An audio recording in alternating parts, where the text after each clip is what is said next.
morning. This is the Eager Beaver Show. You are listening to a True North Eager Beaver Media Incorporated podcast.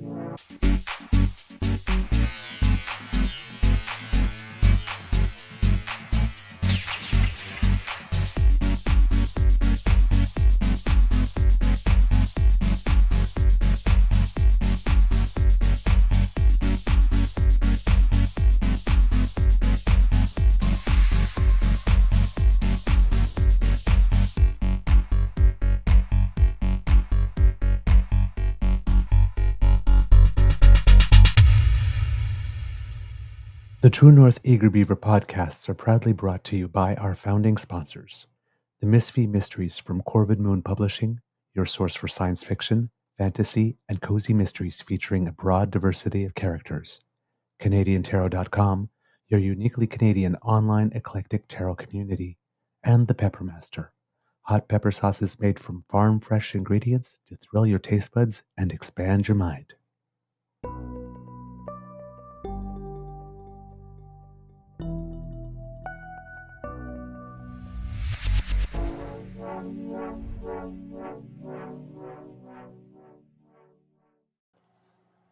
Well, good morning and hello, kids, and welcome to Season 4 and episode number 384 of the Daily Beaver Morning Show here on the Cryo Media Network. Yeah. Today, recording day is Friday, May 17th, 2024, and most importantly, it's Beaver Sweetie birthday day. It's Beaver Sweetie birthday day. It's Beaver Sweetie birthday day. The love of my life is another year older. It's lovely. Lovely, lovely, lovely, lovely. And let's see. It's a gorgeous day here at the Beaver Lodge. So that helps too. I'm your host, the Eager Beaver pronouns he/him/hey, Mr. Beaver. And today, President Teddy Roosevelt. Yes, very much so. Very much so. We had our dress rehearsal last night, hence the darker mustache and the parted hair. So, yes, charge!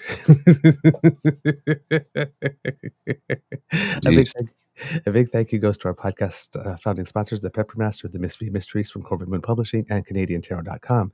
And as you can hear, we have my friend Mr. Grizzly with me. So, Mr. Grizzly, how's your mental health today? Again, that's a really great shirt. Oh, thanks. I've never seen that one before. It was a clubbing shirt from the 90s. Yes, I was up in Miami on Collins Boulevard back in about 1997, I think. Mm-hmm. I was down there for a weekend and literally flew down to Miami for a weekend. A friend of mine was working there and was working in Tampa. Yes, was working in Tampa. No, sorry, Jacksonville. Was working in Jacksonville and had a convertible. Said, dude, fly down. We'll hang out. I'm like, yeah. So I flew down and we hopped in the rental and in the convertible, drove down to Miami, stayed in Miami for a few days and then back to Tampa. And then I was Jacksonville and then I flew home. And it was a good weekend. So I picked up, I have another one similar to this, but it has a higher collar and it's got a little zipper and it's like silvery shimmery. It's like, ooh. It's super clubbing from the 90s. Yeah, that's what I was going to say. Is I think I've seen that. I think I've temporarily seen that shirt on the club floor. Back in the gay bars back in the day. It's just because like the shirt stays on for about like 5 minutes and then you're bare chested the rest of the night. Well, and we're I was wearing that shirt, right? The silvery one with the zipper, half zip. It only zips to about here, right? Right. And I was wearing that standing in line to get into this club, and Baby Heck Romero was DJing that night. Oh, this is a long time ago, right? And the person with the clipboard checking things. I was walking to the line and goes, "What are you doing here?" I go, "I'm sorry, I'm waiting to get." No, what are you doing standing in line? You should be inside right now. Come with me. So myself and my friend went right to the front of the line and buy this man some drinks. And like, I think he liked my shirt. I don't know. I had a full head of hair back then too, right? So. Great. I love it. Okay, kits and cups. Let's see how we put this. Today is a bit of a rougher start to the show Yeah. because somebody brought something to our attention, um, and we'll have some video for it. And it's of the Speaker of the Legislature in Saskatchewan. Wow. But we're going to It put is- this, yeah. It's But we're going, bombastic. yeah. But we're going to put this in a little context here, because a couple of days ago, there's a Liberal MP. Her name is Pam Damoff, and she is the MP for Oakville North, Burlington. Okay. And on May 1st, there was an article that appeared in CBC titled, "Liberal MP Says She's Leaving Politics Over Disrespectful Dialogue, Misogyny, and Threats." Mm-hmm. Yes, I And do I'll recall that. put the picture up here there, Mr. Grizzly, so people can see. And she did give an interview also. So if you go to that article and click here, there, you can see a full interview with her. I believe it probably would be on Power and Politics.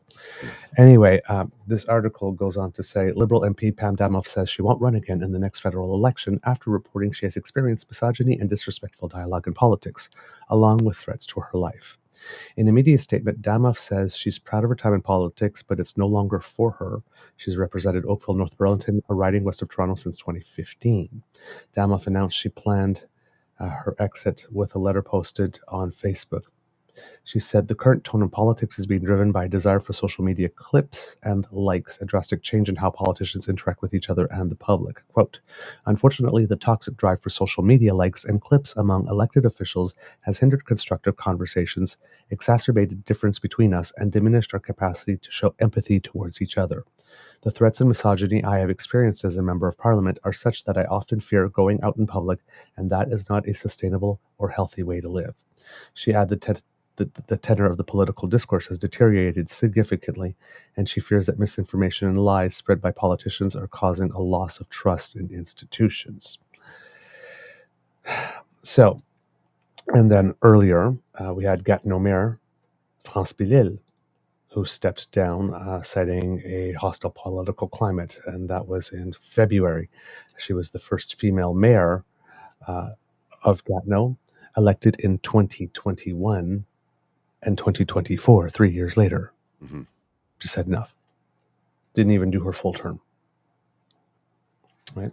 And then recently, I believe that the RCMP, it was, had some stuff to say about MP safety. I think it was Michael Duhem, who's the RCMP commissioner, Mike Duhem. He testified, and it seems that this is another CBC article from May 12th. Politicians keep getting more threats. The head of the RCMP says new tools might be needed to protect them. And this one says, RCMP Commissioner Mike Duhem says he wants the government to look at drafting new law that would make it easier for the police to pursue charges against people who threaten elected officials. So the police are saying to the political officials, you need to write new law. Right. The Mounties are seeing an increase of invective directed at politicians, including comments from the same individuals on multiple occasions. However, often the behavior does not meet the criminal code threshold for laying a charge of uttering threats. Quote, so that's sometimes a challenge, but there are other tools that we can use. Is there anything else that we could add to the criminal code that can address the situation? Duhem said the RCMP hopes to work with Public Safety Canada and the Department of Justice on the possibility of a new provision to address the phenomenon. It would be nice to see if we could look at that. People feel more free to express what they really think, which is a good thing, but it has to be done in a civil way. Every elected official has a right to feel secure in doing their job. Duham's comments come amid growing concerns about the safety of politicians. MPs have been followed on the street and subjected to death threats. The escalation has prompted efforts to bolster protection and security measures. And then this article mentions Liberal MP Pam Demoff, who recently announced that she wouldn't run in the next election.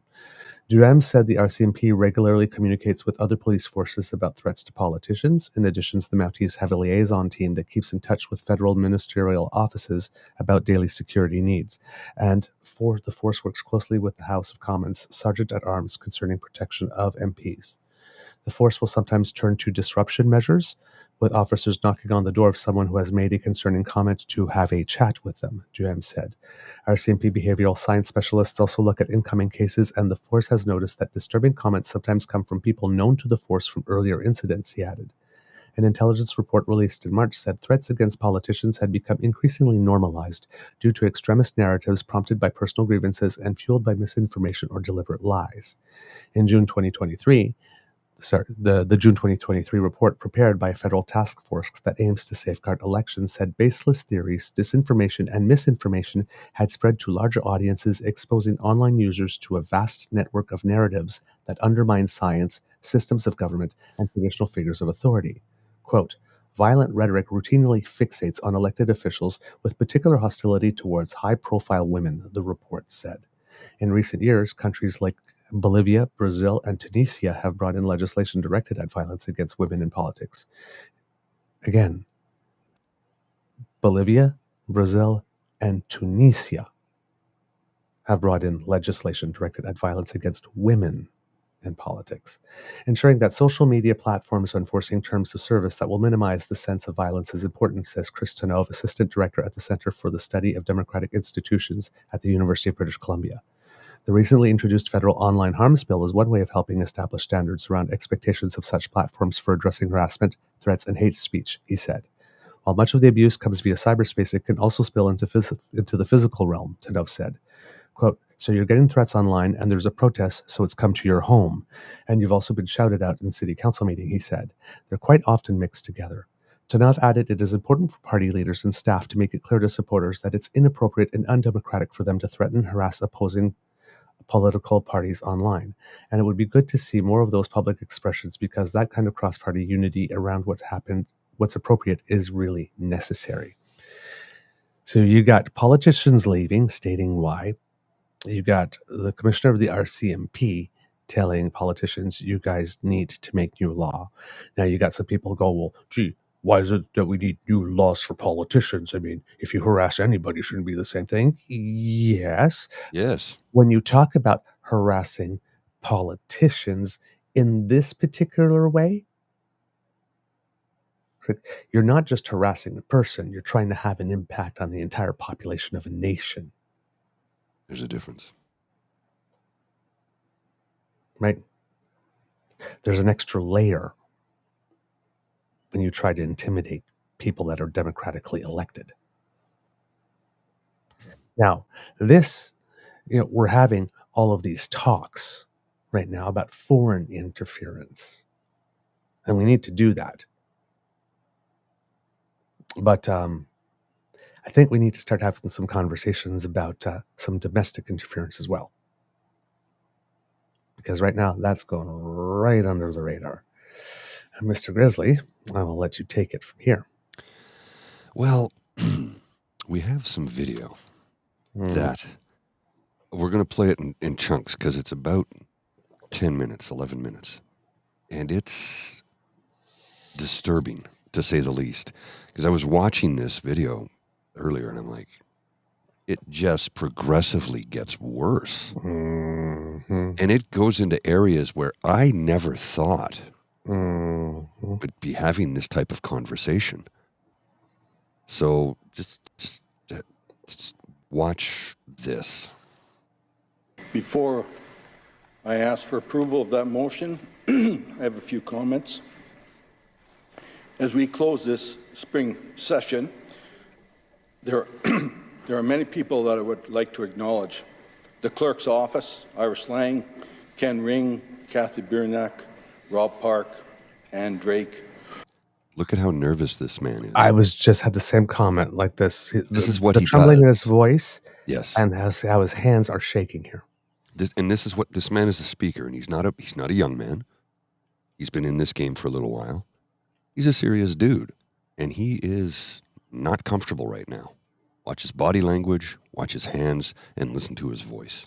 Daniel Humbles, Sellinger, Miranda Gutenwright, the pages, the staff of the Legislative Assembly.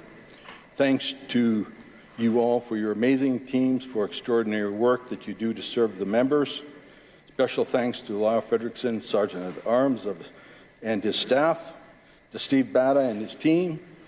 We very much appreciate what you do, always on call to respond and accommodate the building needs of the members and staff at any time.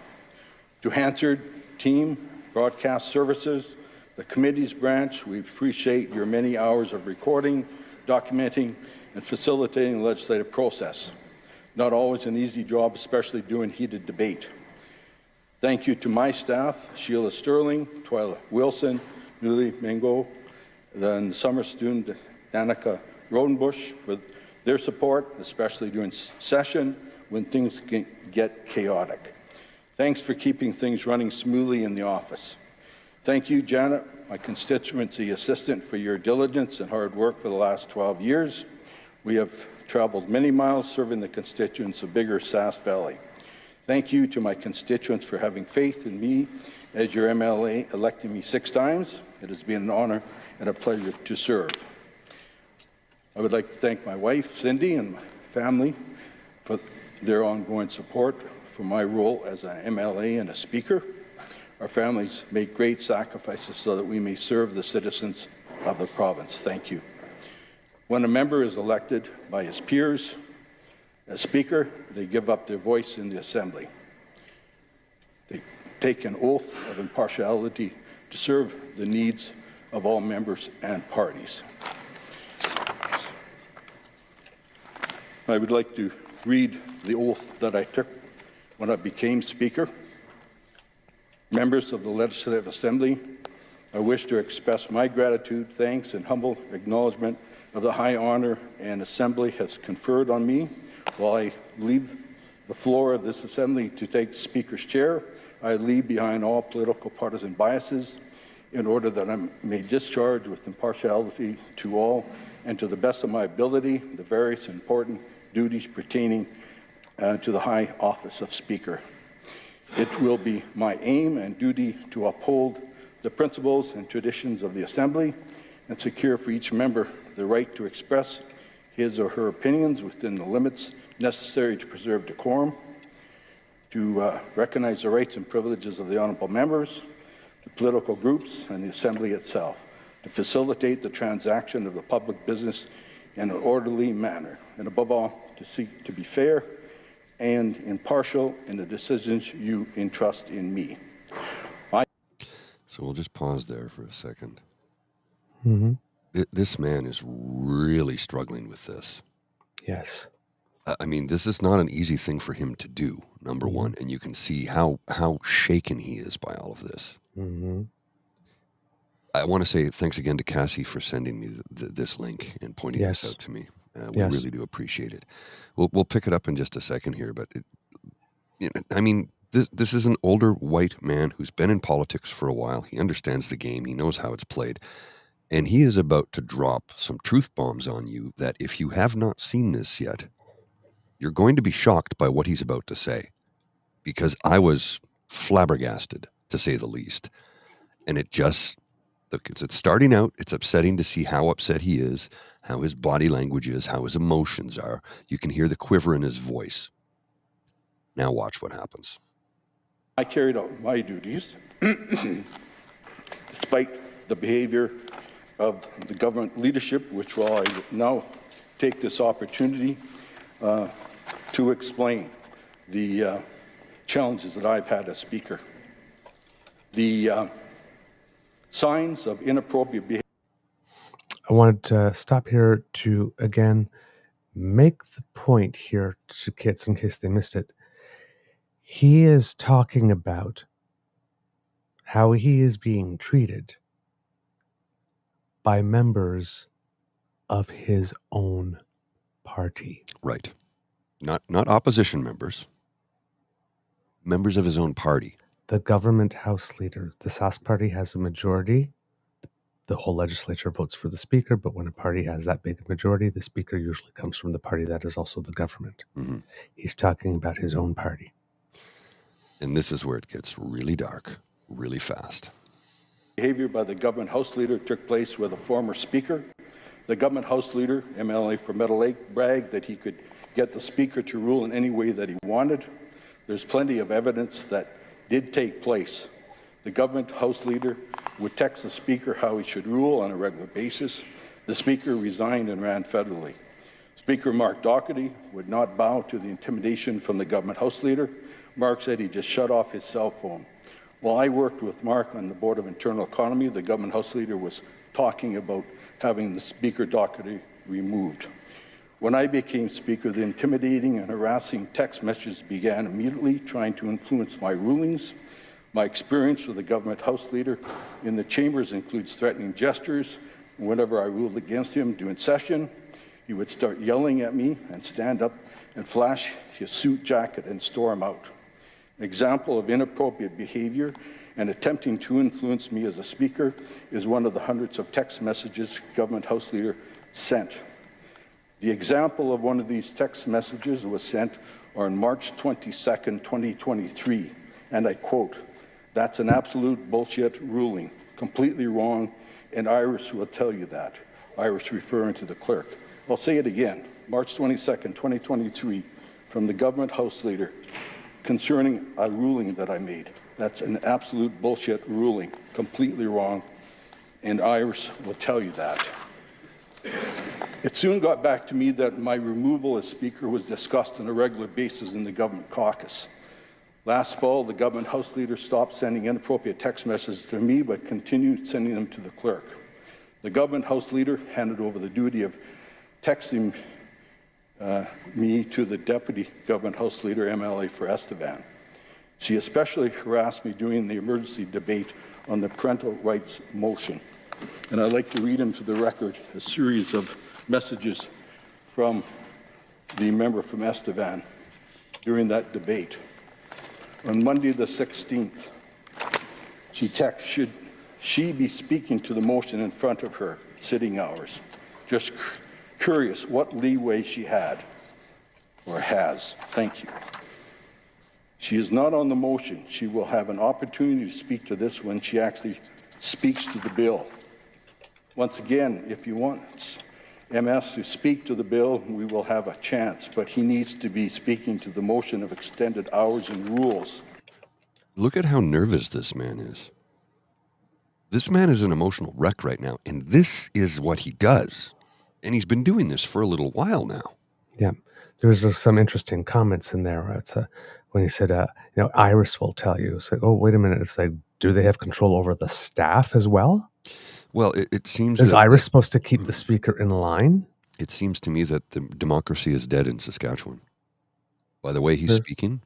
Yeah, and now with this particular incident, as a result, of course, of the whole trans thing that's causing people to just lose complete mastery of themselves and to behave in this manner. Mm-hmm. I think it's appropriate. Now it gets much worse. It's been bad up till now.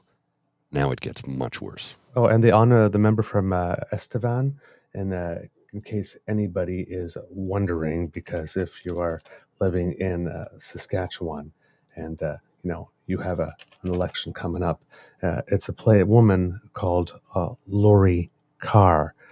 Yeah, by the way, this is he cut up. He means what's coming because he cut up his party membership card. That's Speaker Randy Weeks, but this one here, there, Mr. Grizzly, that up. Let's just make sure that people know who she is. Honorable Lori Carr, Minister of Highways, MLA for Estevan. Okay, what he's talking about, she did. Right. All right. Let's go back to the clip.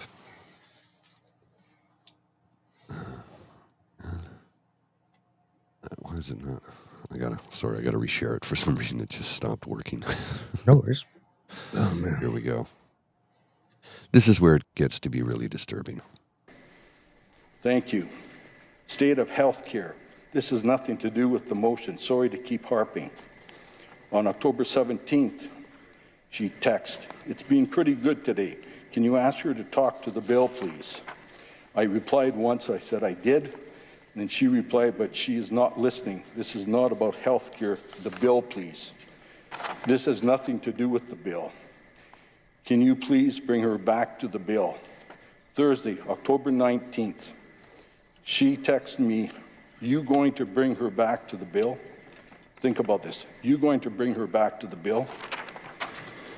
That's when I got up, as I've done many times, and handed the chair over to the Deputy Speaker. And as I went out that door, went down to the end, I'm going to go up by the government lounge like I do, because it's the shortest route to my office. There was a government staffer, sitting in a chair, only person out there. And as I went by the government lounge, as I passed the government lounge, Reg Downs, special advisor to the Premier, came out of the lounge and lunged at me, nearly hitting me, and stamped his feet very aggressively. It was obvious there was communication between the government deputy House Leader, the government staffer, and Reg Downs, who was waiting inside the government caucus lounge. This is not the first time I was threatened like this. Another MLA rushed me at a party function and came very close to headbutting me. The government House Leader leader of the MLA from Meadow Lake showed signs of inappropriate behavior from the time he was first elected. Misleading statements and out-and-out lies. He has been called out numerous times. He expects his staff to go to his home, pick up his clothes. He has trouble keeping staff. There's a revolving door of staff coming and going. But more disturbing is his obsession with guns and his use of intimidation, both verbally and physically. This is where it gets extremely dark, very fast, giving people a trigger warning in advance to let you know that we're about to discuss some very strange behavior by a member of the Legislative Assembly of Saskatchewan, who I think needs to have an investigation by the Royal Canadian Mounted Police. My opinion. But when you hear what you're about to hear, I think you may very much agree.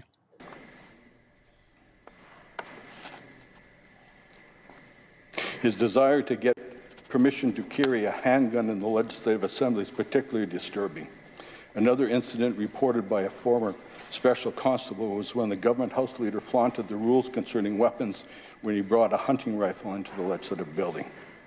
He owns many weapons, including a 223 AR style 4-shot clip, lightweight, which looks like an assault weapon. Weapons like these can be easily converted to more than 4 shots. As I stated before, my experience with the government House Leader includes threatening gestures. Whenever I rule against him in the Assembly, he will start yelling at me and standing up and flashing a suit jacket. As the gestures and behavior became more aggressive, I worried that he might be carrying a handgun. My concerns over his mental stability and his obsession with guns was only confirmed when he heckled after the passing of the motion to devolve all relevant parts of the Firearms Act to the province. He twice yelled, open carry next. Many people have asked me what I plan to do after politics. I have an opportunity to participate in international electoral observation missions around the world.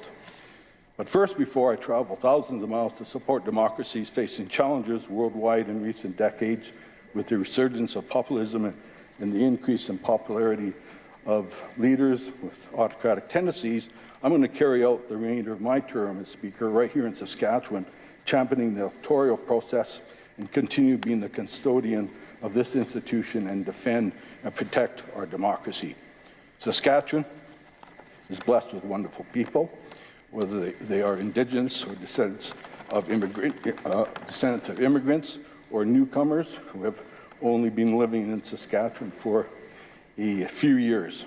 Saskatchewan is also blessed with rich agricultural land, vast natural resources, and a first-class entrepreneurial spirit. Saskatchewan deserves a government that reflects those values, our province's values of honesty and integrity. Is it the pleasure of the Assembly to adopt the motion? Carried. This House now stands to the call of the Chair. Wow. Oh, Like, Wow. wow. I mean, um, to say I'm flabbergasted is an understatement. I'm just, my God, this is his own party. Yep. This is his own party. Okay. He also mentioned in that the deputy house leader. So again, Mr. Grizzly, since we're showing and telling, Mm-hmm. Sherry Romanado is her name. Yes. Okay. Yeah. Just go to the image there for a moment, Mr. Grizzly, before we show that clip. Oh, image? Sorry, I don't. Yeah. have Sorry. that. Which image? Sorry. Let me. I'm just sharing stop screen that. with you. Yeah. Oh, you're sharing. Oh, my apologies. Yeah, since they changed the interface around, stuff doesn't show up. I have to go look for it now. It's a bit of a pain in the arse. So Sherry Romanado. And I believe he also mentioned Jeremy Harrison. Yes. So that's this guy. Yeah. Right? Darkness on the edge of town. My good Lord. Yeah. It's almost like an Andrew Scheer clone. Mm-hmm. You noticed that, eh? With those cute little cheeks. Mm-hmm. He looks so sweet. Yeah. Makes me beg the question, what is going on in Saskatchewan? Yep. Yeah, it's going really off the rails all of a sudden. There's darkness, and then there's, excuse me? What? Yeah. Are we getting into threats and intimidation of a member of your own party who is the Speaker of the House because he's actually doing his job correctly and you don't like it because you want to strong arm him into doing what you want to do? That is not democracy.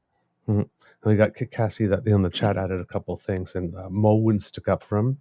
The Saskatchewan Party House leader, Jeremy Harrison, is dangerous. If he takes over for Mo, he will make Danielle Smith look like a saint. Mm-hmm. The Saskatchewan Conservatives made sure this man lost his writing nomination because he wouldn't go along with their agenda. So there was retribution. That's why he's going on and going to be doing some electoral missions somewhere else, because I guess he can't run again.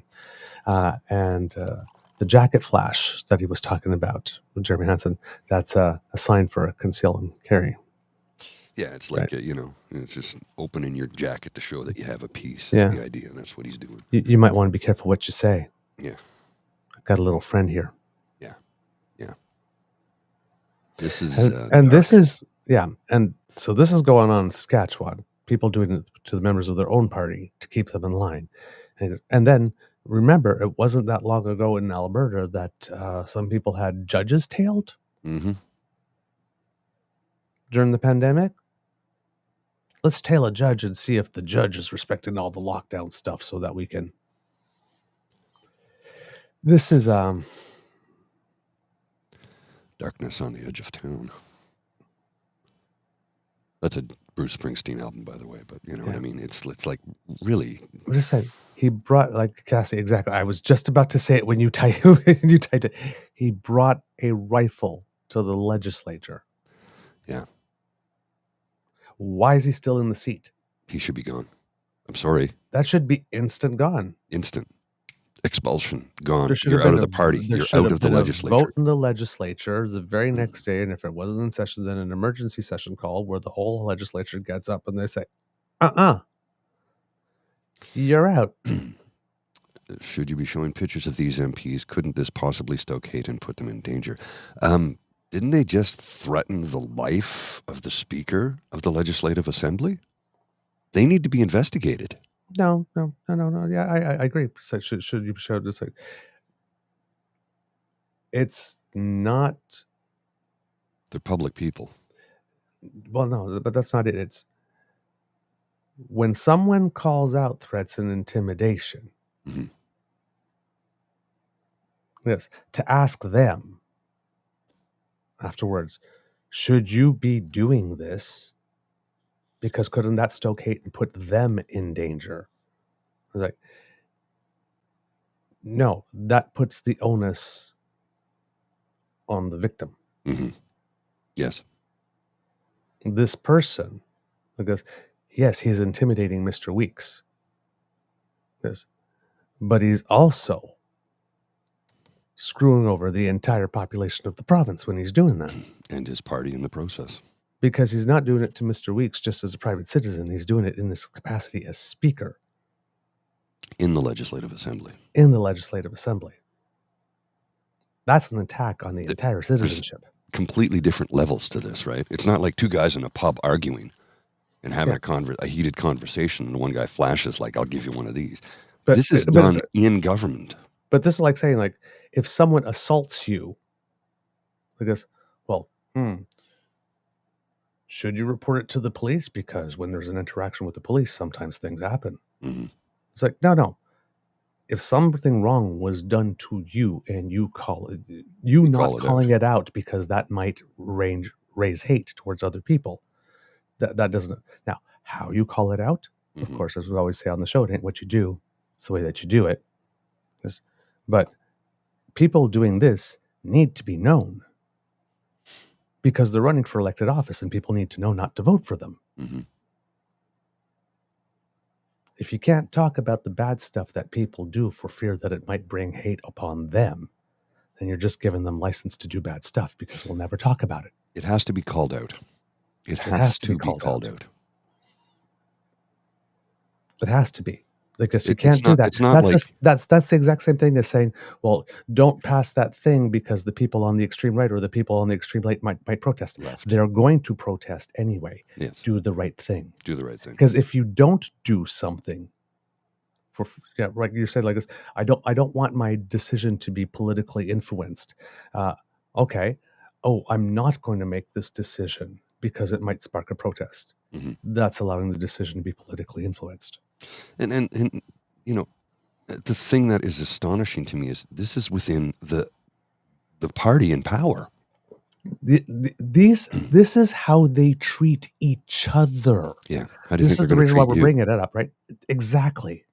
If this is how they treat each other, they're in the same party, they're the governing party in power, and this is how they treat one of their own, because one of their own refuses to fall in line with their iron-fisted ways of doing things, actually does his job as the speaker and rules correctly, as is governed by the rules within the legislature. When he does things correctly and they don't like it, they threaten and intimidate him. Well, that is no longer democracy. It's attacking democracy. Yes, it is. Can't have that. So please, yes, I feel there's more to this story. Sounds weird. There's definitely more to the story because he literally said he's talking about an incident where he was going into another room and I guess there was like 2 or 3 people waiting for him and it wasn't the first time. Mm-hmm. So when you're like walking to a room and there's like a couple people waiting there for you and they're all angry, and you had better, especially in the context where you have a person from the other side going, hey, rule right or open carry and ask Iris. Iris will tell you. Yeah. Iris will tell you you ruled wrong. Your staff will tell you you ruled wrong.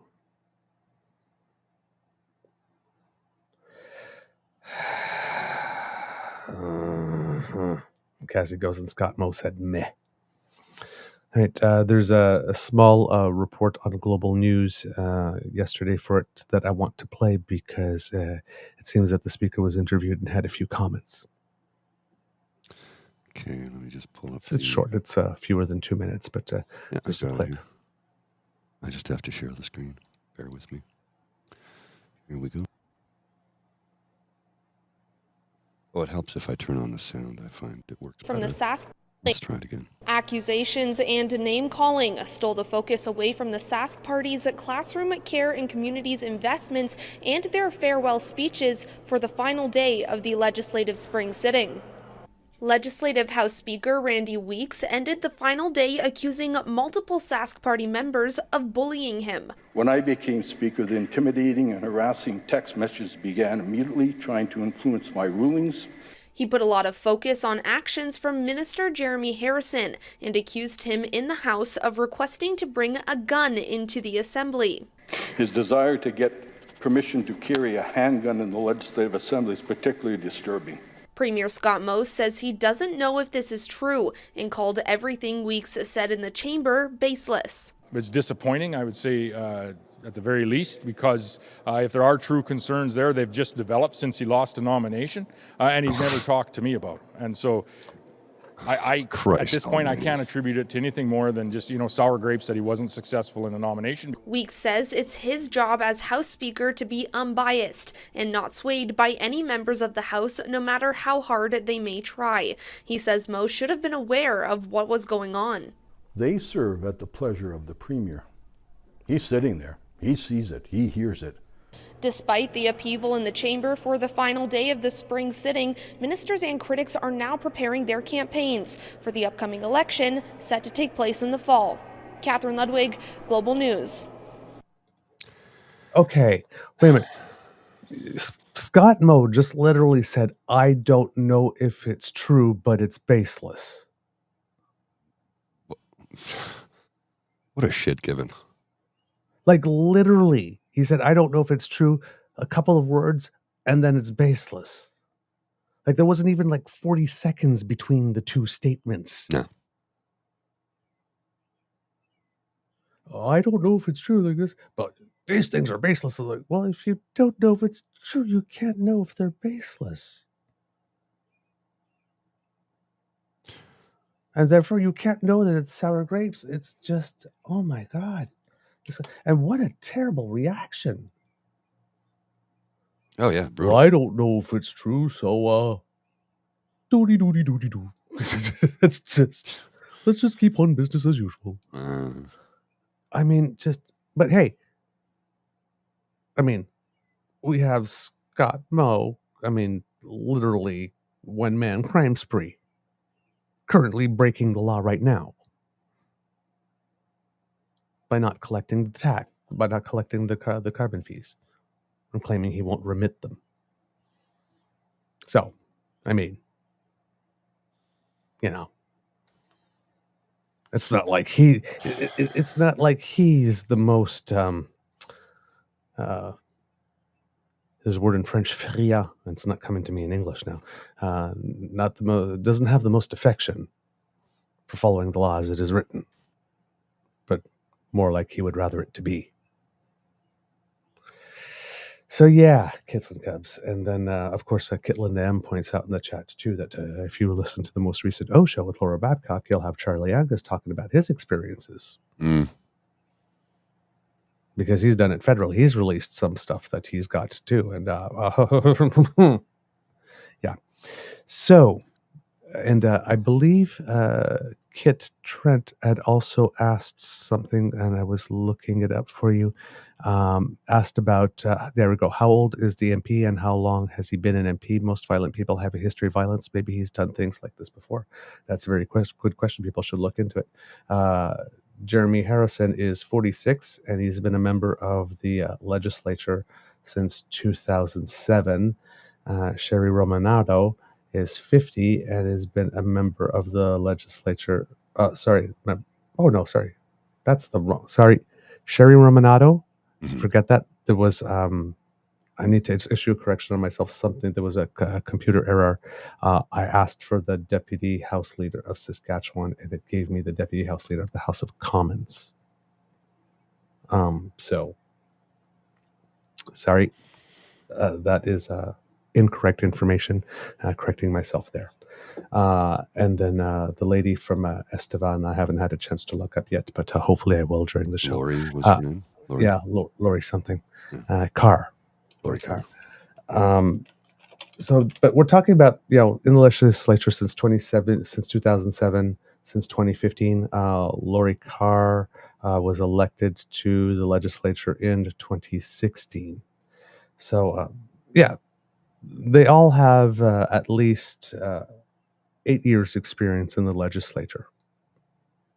So they're not new. They're not new. Oh my God. I am really, really, really disturbed by this. Yes. Because this should not be happening. What,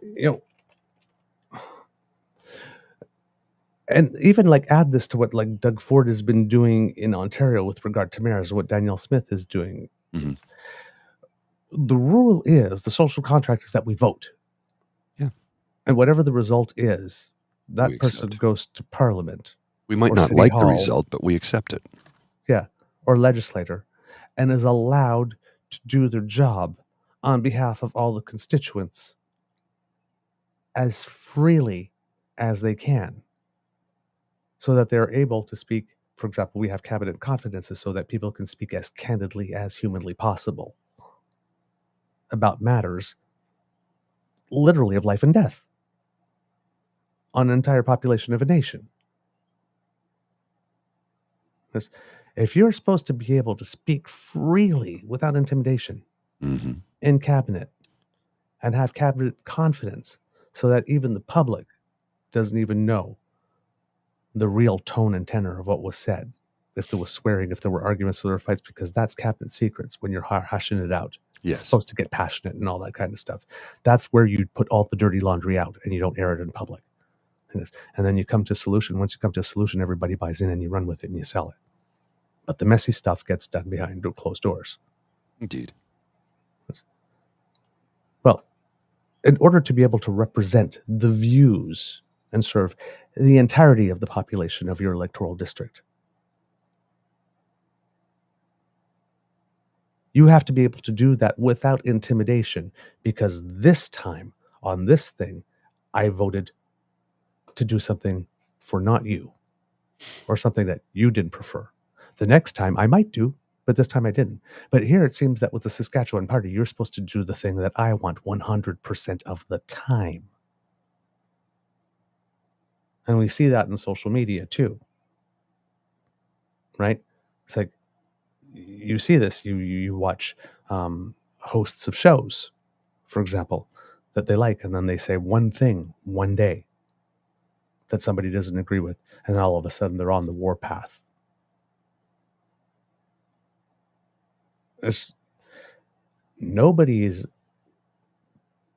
Your elected representative or your favorite journalist or your favorite podcast host or your favorite celebrity your favorite athlete is not going to say something you agree with 100% of the time.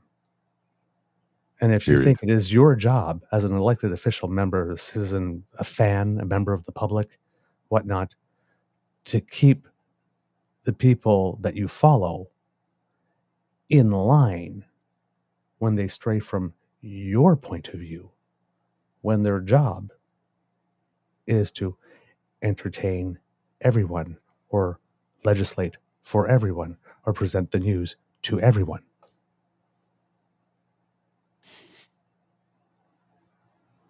That's not okay. And it's a very unrealistic expectation.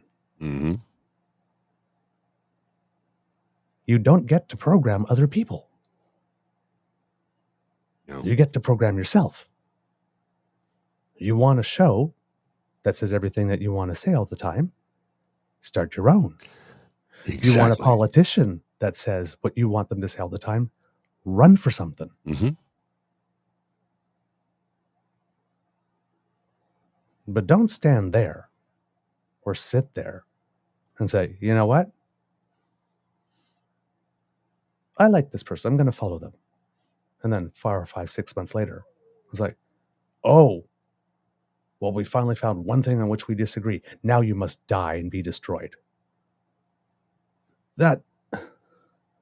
You'll never have anyone from the long run if you do that, because nobody else is you. So nobody else is going to agree with you 100% of the time on everything. These are unrealistic expectations.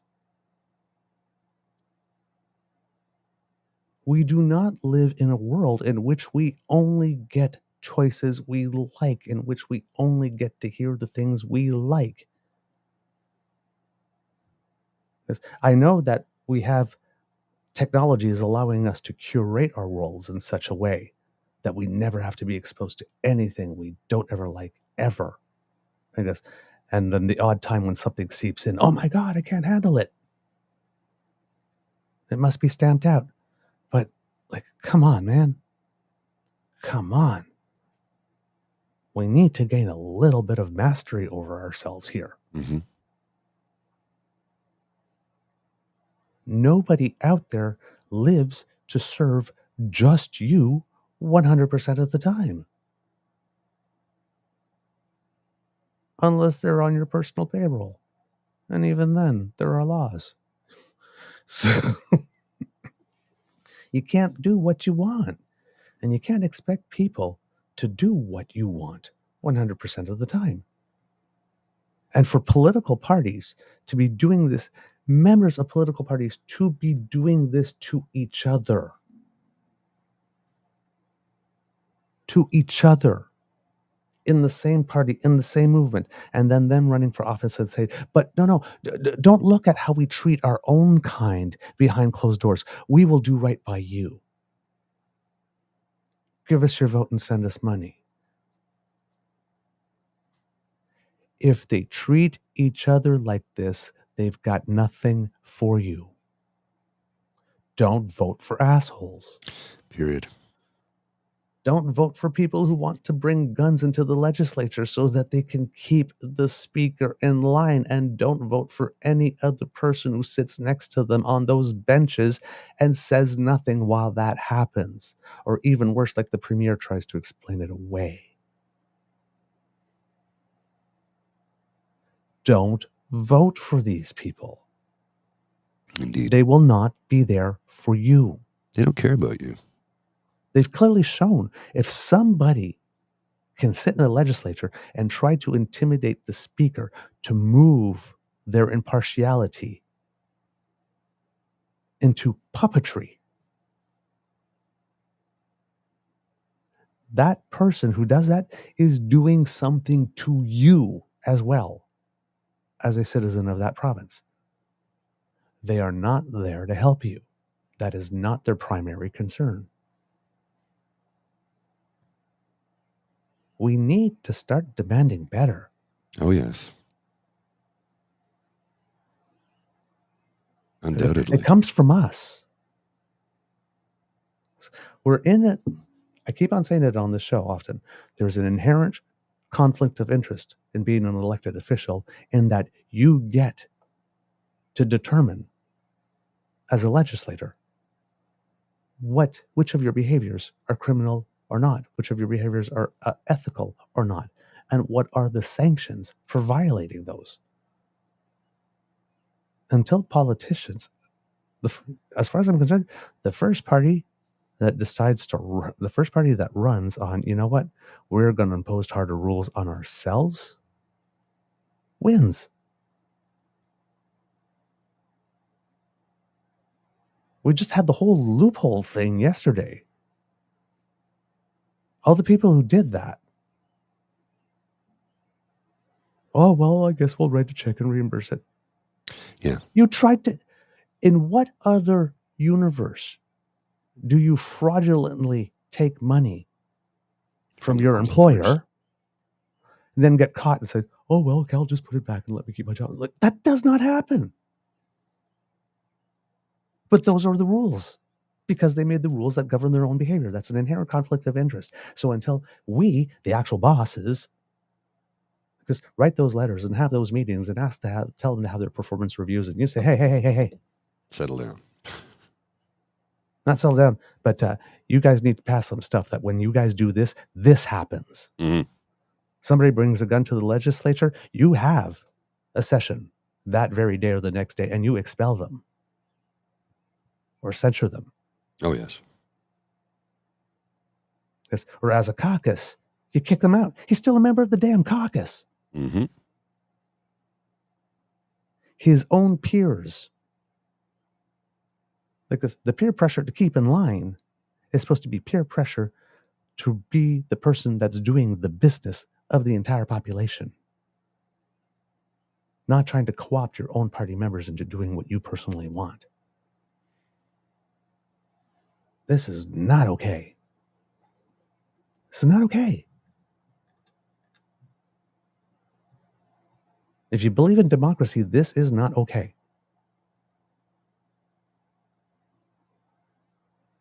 There needs to be more that happens from this. There needs to be more. Indeed. And I'm sorry, if there isn't some investigation going on right now on this Jeremy Harrison person, There damn well should be. Hey, RCMP, we're calling you out. Can you look into this fella? Because it sounds like some of his activities are illegal. Superintendent Mike Duham, you were talking? Yeah. It's like, I know you were talking about protecting MPs from the public. Seems you need to protect elected officials from each other. This is not cool. Yeah, Cassie, Brad Wall saw this takeover coming in the party, and so that's why he retired. I'm not surprised. Yeah. The inmates have taken over the asylum is what this boils down to, right? And I don't have much love for Brad Wall either. No. But I mean, even Jason Kenney said the inmates cannot run the asylum. Yep. And look what happened to him. But they opened that door. Oh, yeah. Jason Kenney, by being that loudmouth politician for 20 years who kept on bashing and couldn't find anything good about anything. Yes. That's what happens 20 years later. Mm-hmm. You raise that, and then it gets turned against you. You become premier of your province with a majority, and you get booted before your term is over. Well, a buddy of mine pointed me to an article I read back in about 2015, I think it was, maybe 2016, something like that. And what it was at the time was the Republican Party. Somebody within the party had said, okay, we created this mess. We created Trumpenstein. Trumpenstein is loose. The Trumpenstein monster is loose in the village, and he's stomping on the villagers, and we created this mess. It's like the people who created the Lincoln Foundation were former Republican Party staffers who said, we're at fault for this. This was our doing. We created this. They fully admit it.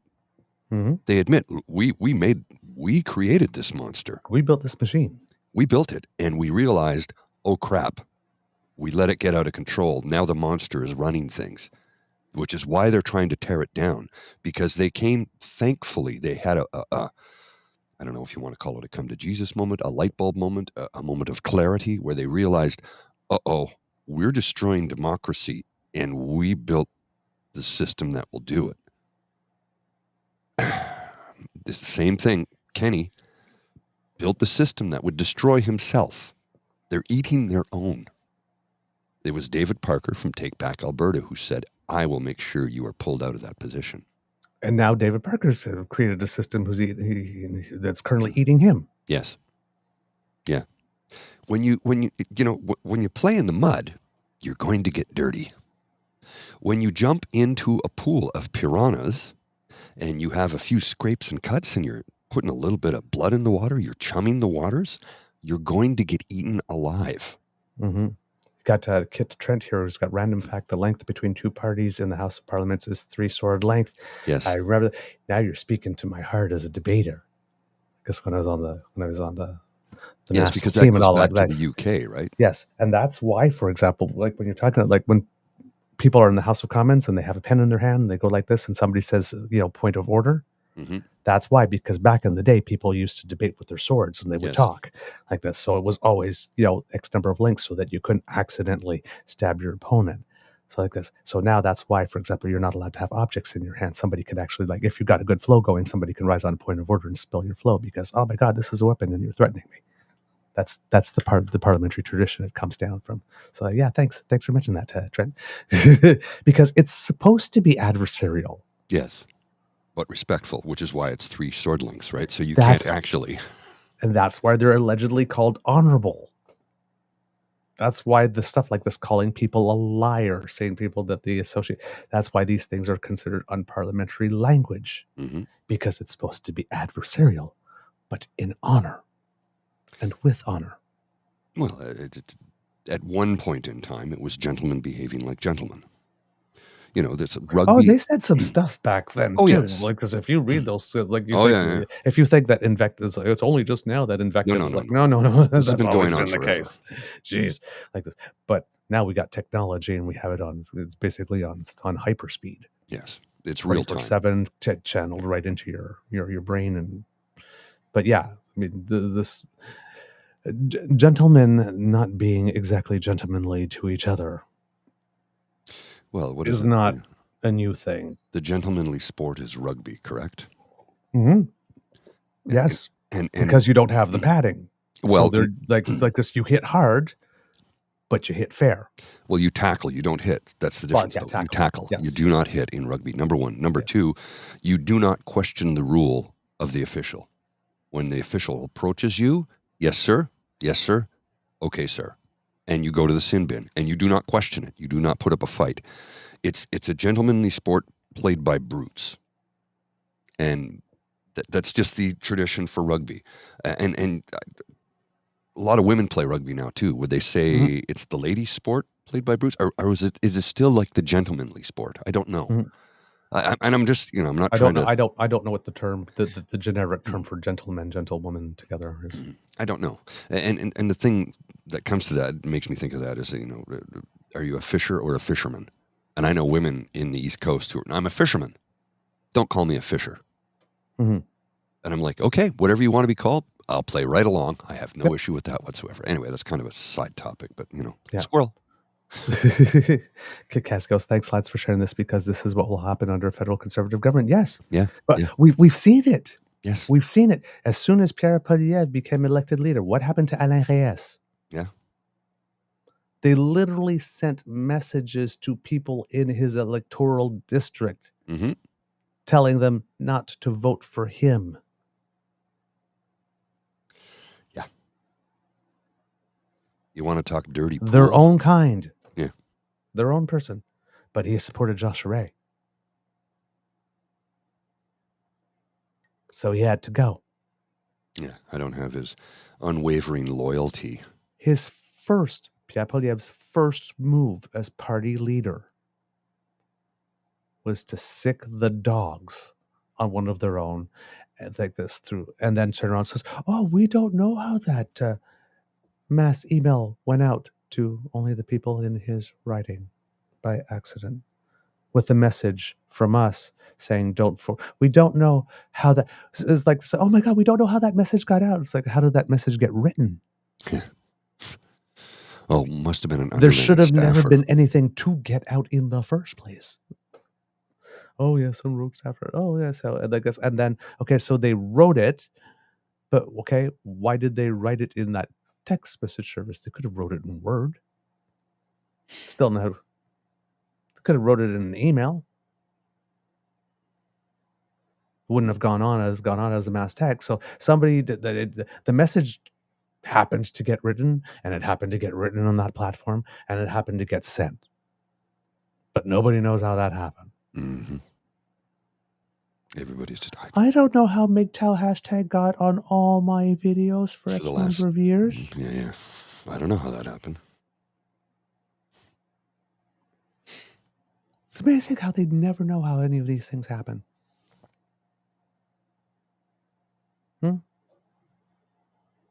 And then when you add on that the layers, you got what just happened to Sabrina Mado. And then you get the fact that we're hearing about maybe the leader of the current official opposition had a little help from India. There was a fourth arrest, by the way. Oh, yes. For the assassination of Hardeep Singh Nijjar. So, I mean, there is a lot of stuff. Yeah, Michael Pilon reminds me of Not Me, Ghost in the Family Star cartoon. Who did it? Not me. Like, poor Not Me. Go, oh, damn, they blame everything on me. I mean, wasn't me. Wasn't me. Makes me think of Shaggy. Wasn't me. Wasn't me. we need to be vigilant, kids. Mr. Grizzly, do we have a show? Because we got a little long for weekday, a midweekday. This is Friday. Oh, it's so I am so messed up. Like, what are you talking about? This week, This is Friday, dude. I thought we were. We're an hour in, and it's I a know. Friday. I remember I said at the beginning, today is Friday. So I got completely lost. I thought I'm watching the thing. And he's going to tell me it's time to wrap up soon. It's 8:05. It's 8:06. It's 8:07. It's okay. Do you have to go to work? Yeah, I'm working from home this morning. I have to go in at noon. I have a meeting this afternoon. Well then, kids, settle in. I'm like, what? What are you doing? I have finally midweek. arrived. Hold on a second. It's Friday, Hi, dude. I'm here. It's Friday. How you doing? Y'all look lovely. Oh boy. I better remember my lines tonight. I don't even remember what day it is. Like during the show. I lost track of the show during the show. That takes some doing. It's just all right. Well then, since we have a bit more time, oddly enough, not too much more wildfire news today. So I'm guessing that there's been no major change, that there has been some better weather. But what I listened to this morning, seriously, the last couple of days, every piece of news that I'm listening to from the Canadian side, the first 2 to 3 minutes is wildfire stuff. Yeah. Like this was I listened to both the news on the hour, every hour, the 5 and the 10-minute report, the national and the international. There was not a mention of them at all. Oh, really? This morning. Yeah, which is kind of interesting. So I'm guessing that things have been relatively stable. But because remember yesterday when I said that the planet, scientists were able to determine that the planet was not only the hottest since 1850, the time of keeping records, but since forever. It seems that this year temperatures are already been so high that 2024 is already guaranteed to be one of the five hottest years on the record globally. And we're only May 17th. Last year was the hottest globally, and this year I'm sure we'll surpass it. Yeah. So a little bit of updates that I had like from parts yesterday, but there's nothing new this morning. In northern BC, rain has helped the firefighters battling the 2 blazes near Fort Nelson. We have the Parker Lake Fire and the Petrie Lake Fire. Evacuees from the region are waiting to see when it is that they can come home. Rain was falling in evacuated Fort Nelson, so that's some good news there. And there is the weather has dipped a bit, so it's been a little colder, which will probably help. But there's extremely smoky conditions, which is making it a little tricky to fight. The city has taken in 3,000 evacuees. Hotels are at capacity. The local Denny's reports that they ran out of burgers as they struggled to keep up with the number of people coming in for a meal. But that's what happens when all of a sudden you've got all the people that might have to leave certain places to go to others, especially if it's a place that people have already collected to the first time. Then all of a sudden when you have like 7, 8, 40,000 people just all arriving at once, you haven't pre-ordered burgers. They may take a couple of days to arrive. So there are stresses on the system when there are quick influxes of people like that. But the community is rallying. Businesses are offering free coffee, discounted services, entertainment for children. The local movie theater even actually opened up to show the Canucks game, Canucks Oilers game last night, and served some popcorn to try to get people to, just not be bored, because there's really nothing to do when you've left everything and you're in evacuation. It's not like, hey, let's go. Well, since we're on holiday, that's not actually the vibe there going on. So the rainy conditions have helped firefighters corral the Parker Lake fire. The fire service says it's not enough to put it down in its entirety, but it may help a lot. In Manitoba, Cranberry Portage, because we didn't have more news on yesterday's show, the residents are waiting for word as to when they could return to their homes. But there was an announcement yesterday from the federal government they had some people in Winnipeg, and they announced $20 million to be able to help with firefighting in the future. That will help Manitoba purchase advanced equipment to help manage the increased wildfire risk. So that's been going on. It seems that the federal government is putting more and more money into making sure that individual regions are able to get the equipment and the staff and the stuff that they need in order to be able to fight these, because we're going to have to start building some better infrastructure for this, because this looks like it's going to start becoming an annual thing. And what does that infrastructure require? A very important ingredient, money. And if Pierre Poilievre ever gets elected, if his party ever forms government and he ascends to the position of prime minister, we might find ourselves in a little bit of problem with money to fight things like that. Because here's a clip from Yarrow Giesbrecht, and that I want you to watch and listen to this. I'm very hesitant to spend taxpayers' money on anything other than the core services of roads, bridges, police, military, border security, and a safety net for those who can't provide for themselves. That's common sense. Let's bring it home. I'm very hesitant to spend tax. So that means no pharmacare, no dental care, no child care. You're on your own. Well, is he gonna provide the provinces with money to fight these wildfires that have gone out of control? I just don't know with this guy, man. Jeez. I'm not sure where that was, Ree. I don't know. Wherever gas is $1.99 a liter. Yeah, that was real. That was real, Trent. He really said that. Oh my God. So yeah. And a social safety net for those who can't provide for themselves. What does that mean? Could you be a little bit more specific? Because the social safety net is already there, and it's not enough. So. And he wants to take from it. Yes. So he believes in a social safety net. I think he's just believing that it provides too much. Yes. Yeah. Right. That's the thing. He didn't say to make sure that there is a social safety net that provides like this, but he does every time he comes out. He says that social net is providing too much. So there you go. Oh, and Tavi just sent me a link here from this is from the National Observer. Ontario passes bill to lend Enbridge a helping hand. So more corporate welfare. To help Enbridge lock gas customers in for decades to come, Premier Doug Ford's government on Wednesday overrode Ontario's independent energy regulator and passed the Keeping Energy Costs Down Act. The legislation gives the provincial government authority to reverse a decision from the Ontario Energy Board, disallowing Enbridge from funding a major gas expansion by increasing rates on existing customers for decades to come. The move effectively strips the regulator of its arm-length role because the government will now have the authority to thumb the scales when faced with decisions it doesn't like. So democracy is dying right in front of our eyes. Jeez. God. Oh my God.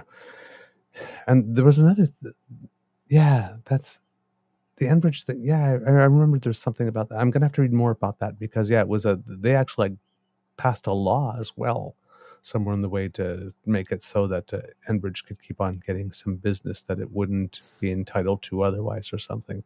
I remember reading about that. I can't remember what the details of that are off the top of my head. About the wildfire funding announcement, because I didn't have the information in front of me when I mentioned it, but I have it now.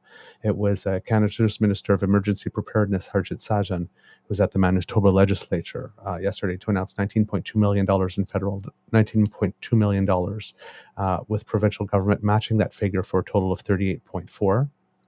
Thank you, Premier Canoe. The money will come over 4 years under a federal fund that helps provinces and territories purchase wildland firefighting equipment.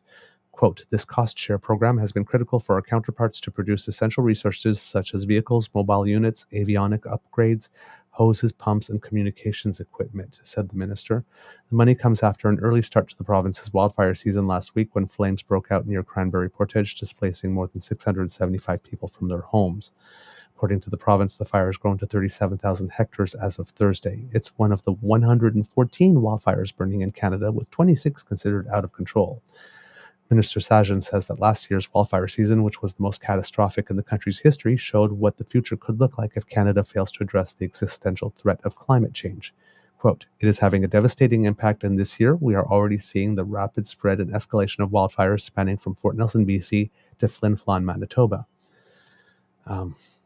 And it seems that Manitoba's Minister of Economic Development, Investment, Trade and Natural Resources, Jamie Moses, says that a team from the province is on the ground helping to support firefighting efforts and evacuees forced to flee their homes. Quote, "This is an early kickoff to our 2024 wildfire season, earlier than anticipated."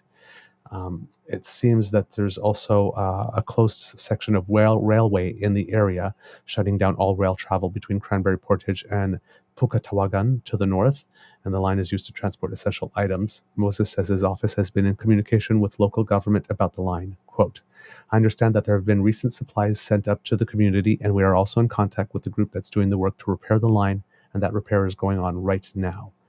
When asked about concerns evacuees paid out of pocket for food and lodging, a provincial spokesperson said those people will be reimbursed. Quote, "Checks are already being distributed to people in hotels who paid out of pocket, and folks who are more vulnerable had more immediate supports provided. Hotels are being provided with funds directly now, so nobody is having to pay up front, and per diems for food are being provided. We will continue to offer supports as the situation progresses." Government of Manitoba being extremely responsive. Well, That's how you do it. way to go, Wob. That's how you do it. You got to give the credit where it's due. Yeah, no, That's absolutely. the example. Yeah. They came with matching funds for the future, I guess, and already in a couple of days, the system is set up so that people get the funding so they don't have to be more out of pocket. Because the last thing when this is going on is you want some additional work. Nobody says, "Hey, give me additional worries." At this time. This is a government that's being responsive. I like it. I like it. So just give me more of that peace, order, and good government. Yeah, no, hell yeah. My computer is going haywire right now. I don't know what it's doing. Oh, I don't know what's going on. no worries. It's literally going haywire. I can't. I have no control over anything. It seems it's just finicky. That's all right. Just a little tidbit, because yesterday we talked about Adrian Platursky and Colin Murphy, who were both arrested and charged with fraud over $5,000. Platursky was also charged with laundering proceeds of crime. A little bit of tidbit. I don't have much to say about it, but I just thought it was an interesting fact. But according to news reports I heard yesterday, it seems that more than 100 investors came forward to complain because, they were bilked of about $40 million. Mm-hmm. But some were even accused of kidnapping and torturing Platursky in an attempt to recover their money. Yeah. They found him kidnapped. Mm-hmm. Crazy, right? Law and Order Toronto? Mm-hmm. Jeez. Have you seen that yet? I haven't seen it yet. I saw the first episode, which I did like. Is it on Global or CTV? Which one is it on? City TV. City. Okay, I'll have to look City it up. TV. And it was a crypto thing. Oh, That's why I thought that Samuel Bankman-Fried for yesterday was Canadian, because it seemed very similar, but it wasn't him. It was the crypto guy that who had just vanished, and he had all the key codes to the money with them, and they don't know if he faked his death. They didn't know if he had for a while if he had faked his death or not. In the episode, they had found the body, so it wasn't a faked death, I think, if I remember correctly. But yeah, so that's gotten a little spicy. Mm-hmm. Indeed. I don't know what that's about. I didn't have time to research it, but they found him, kidnapped him, and tortured him. Give me my money. And then, but here's the thing. Well, I guess after they found, kidnapped him, and tortured him, I guess they couldn't turn him into the police because they found him, kidnapped him, and tortured him. And It's he like, would hi, we got him for you. We did all this stuff. Just don't charge us for that, don't ask us about where those scars came from. Because I was just about to say, why didn't they just turn? Oh yeah, they tortured him and kidnapped him. Yeah, that's why they didn't turn him in. I have an interesting story here for you from the CBC. This was posted at 4 a.m. today. Okay. This is really, you're going to like this. This is really cool. I'm going to put this on the screen and I'll read about it a little bit because this is proactive and way to go, Yukon. Fireproofing an entire city, how Yukon is working to protect its capital. Work began in 2020 on a fuel break intended to be a permanent line of defense against wildfire from the south. They're building like proactive. They know the fires are going to happen, so they're building a massive permanent fuel break among the first in Canada. It's one tool intended to slow any encroaching wildfire by removing fuel-like trees and shrubs from the landscape or replacing them with slower-burning deciduous species.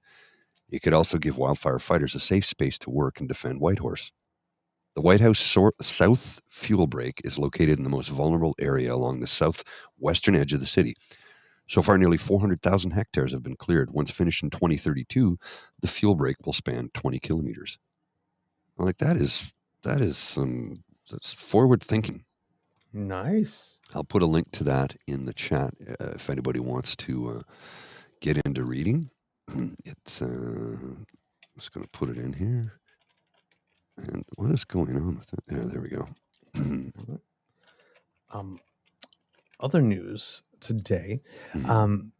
We hadn't mentioned it on the show yet, but a couple of weeks ago, it seems that Canadians decided that they were going to boycott Loblaws.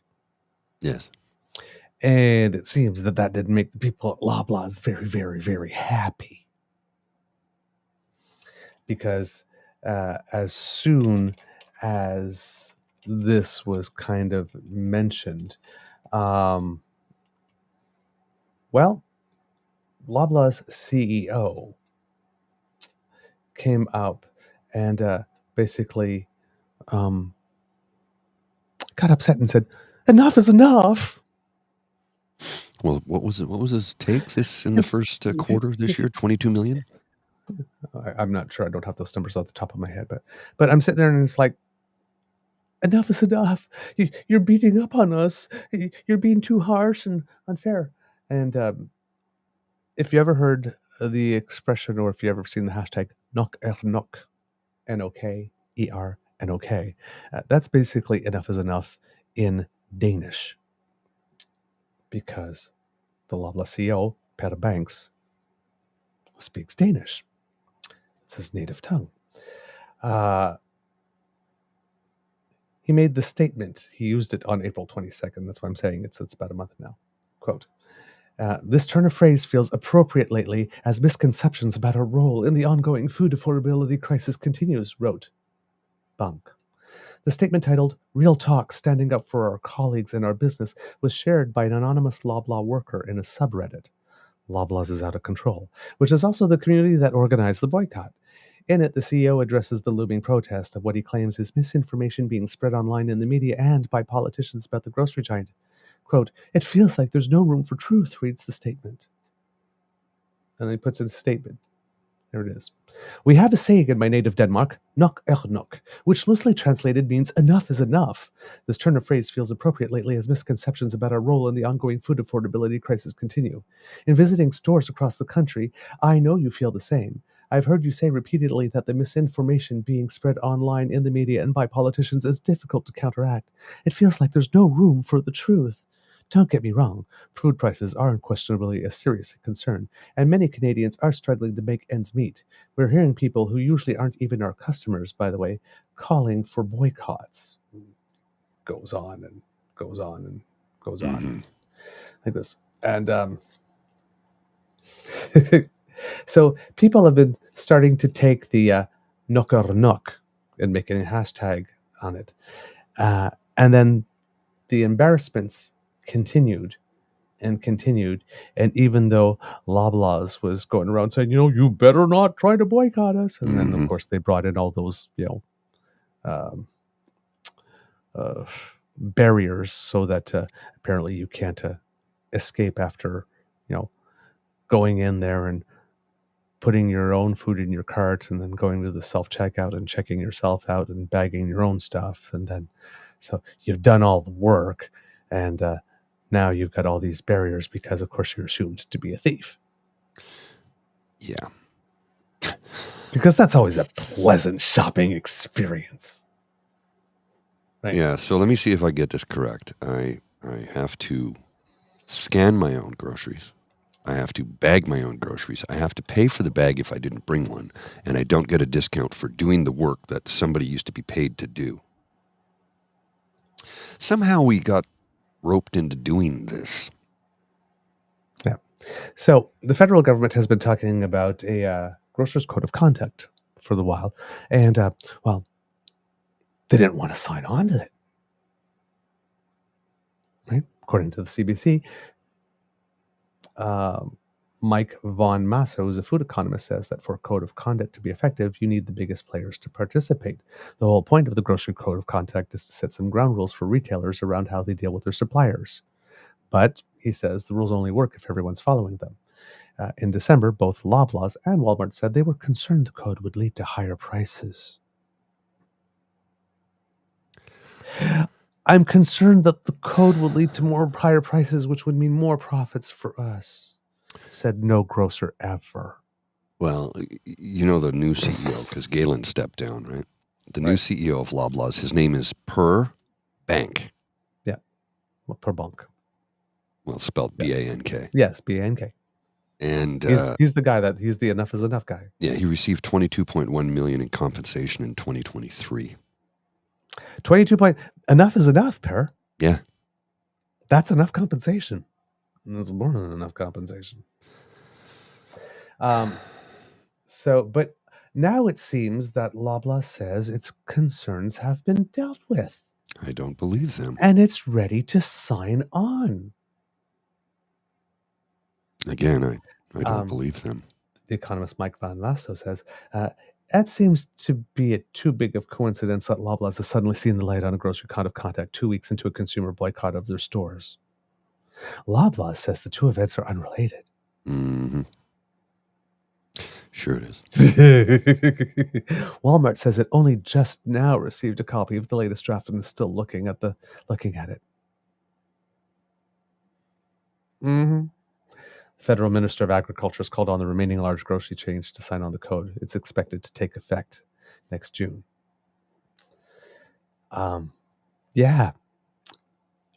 It seems that voting with your dollar and maybe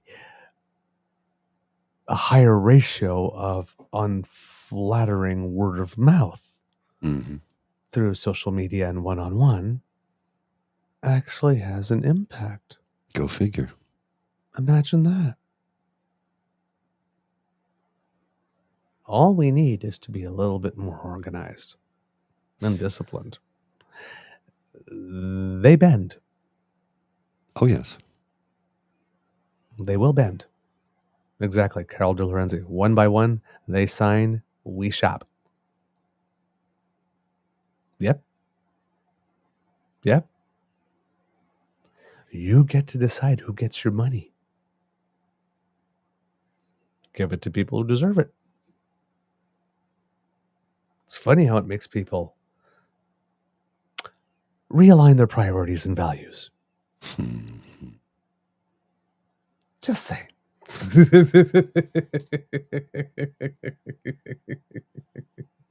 Oh, man. I tell you. According to François-Philippe Champagne, he says that the grocery code of conduct has... He said that he has spoken again to the leadership of Loblaws and has told them in no uncertain terms that that's what Canadians expect now after months of negotiation and blah, blah, and blah, blah. So I think he's putting the foot down a little bit and saying, and this federal government tends to do that. I guess we saw it in some of the labor action with Seamus O'Regan Jr., how he let things go. And then at one point, the union came back and said, let's see if we could get a little more. And then Seamus was like, okay. And then they tried it a second time. Says, yo, come on. Let's deliver the damn baby. So the government is willing to allow some leeway and is also willing to say, okay, you've had enough now. This one. So I'm guessing that this is a similar case where the government said, okay, well, yeah, we'll give you time to come around. Mm-hmm.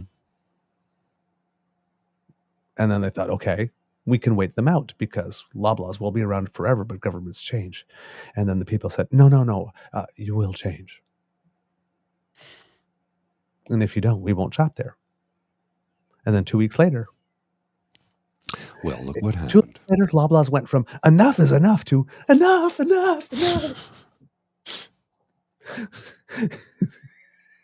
I think it's pretty funny myself. I just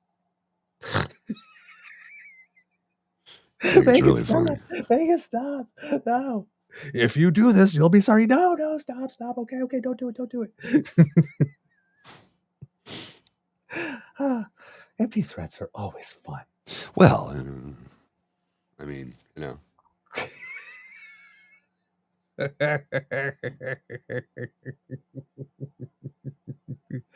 Oh my God.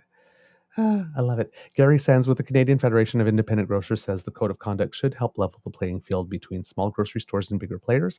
We have seen where products might be in high demand or low supply. Bigger players have demanded that they get extra supply at the cost of those smaller players. Those types of situations won't occur again. So, yeah, we'll see. We'll see indeed. But this is good news. Oh, yeah. This is good news. And again, showing that, listen, governance takes time. Things are very, very, very rarely instant. But if you stick with it, and if you put, guidelines in place, you can bring about the change. So hopefully they will sign. Of course, the devil's in the details, and June is coming. So TikTok. Yeah, and this is funny too. We noticed that with the government too, with Google and Meta. Meta still hasn't bent, but Google did. Yes. Right. So, and Meta's getting itself in trouble again because by doing what it's doing, it's not helping information get out to people who need access to quick information for wildfires. And when Meta tried that in Australia, it didn't work out for them at all. So once people start to catching on, that could put additional pressure on them. So they might end up coming around eventually. But this government seems to have no problem with saying, no, this is what we want. And then people will turn around and says, no, you will do it our way. And then our government just turns around and says, no. And we'll outweight you. It's basically the same playbook that they used with China on Mengwangzhou as well. Mm-hmm. There's a track record of this behavior from this particular government. They will stand up and they will just refuse to do what you want if they feel that you're trying to bully them too much. So again, something I like. Rather than a government was okay, well, it's getting too much. Let's just roll over. It's like sometimes you do need to stand and say no. All right. Do you have anything, Mr. Grizzly? I've got. I don't know if I want to go back to the well again when it comes to the speaker, Mr. Weeks. But there's just so much information I'm gathering, finding online about what has taken place in the House, in the Legislative Assembly, I should say, because it's not known as the House. And well, let me read this to you. Let me just pull this up so I can read it to you properly. So this this is from April 16th. So this is before he did his speech, which was yesterday. And this is from Larry Hubich, Hubich, I hope I pronounced his surname correctly. Hubich, I think.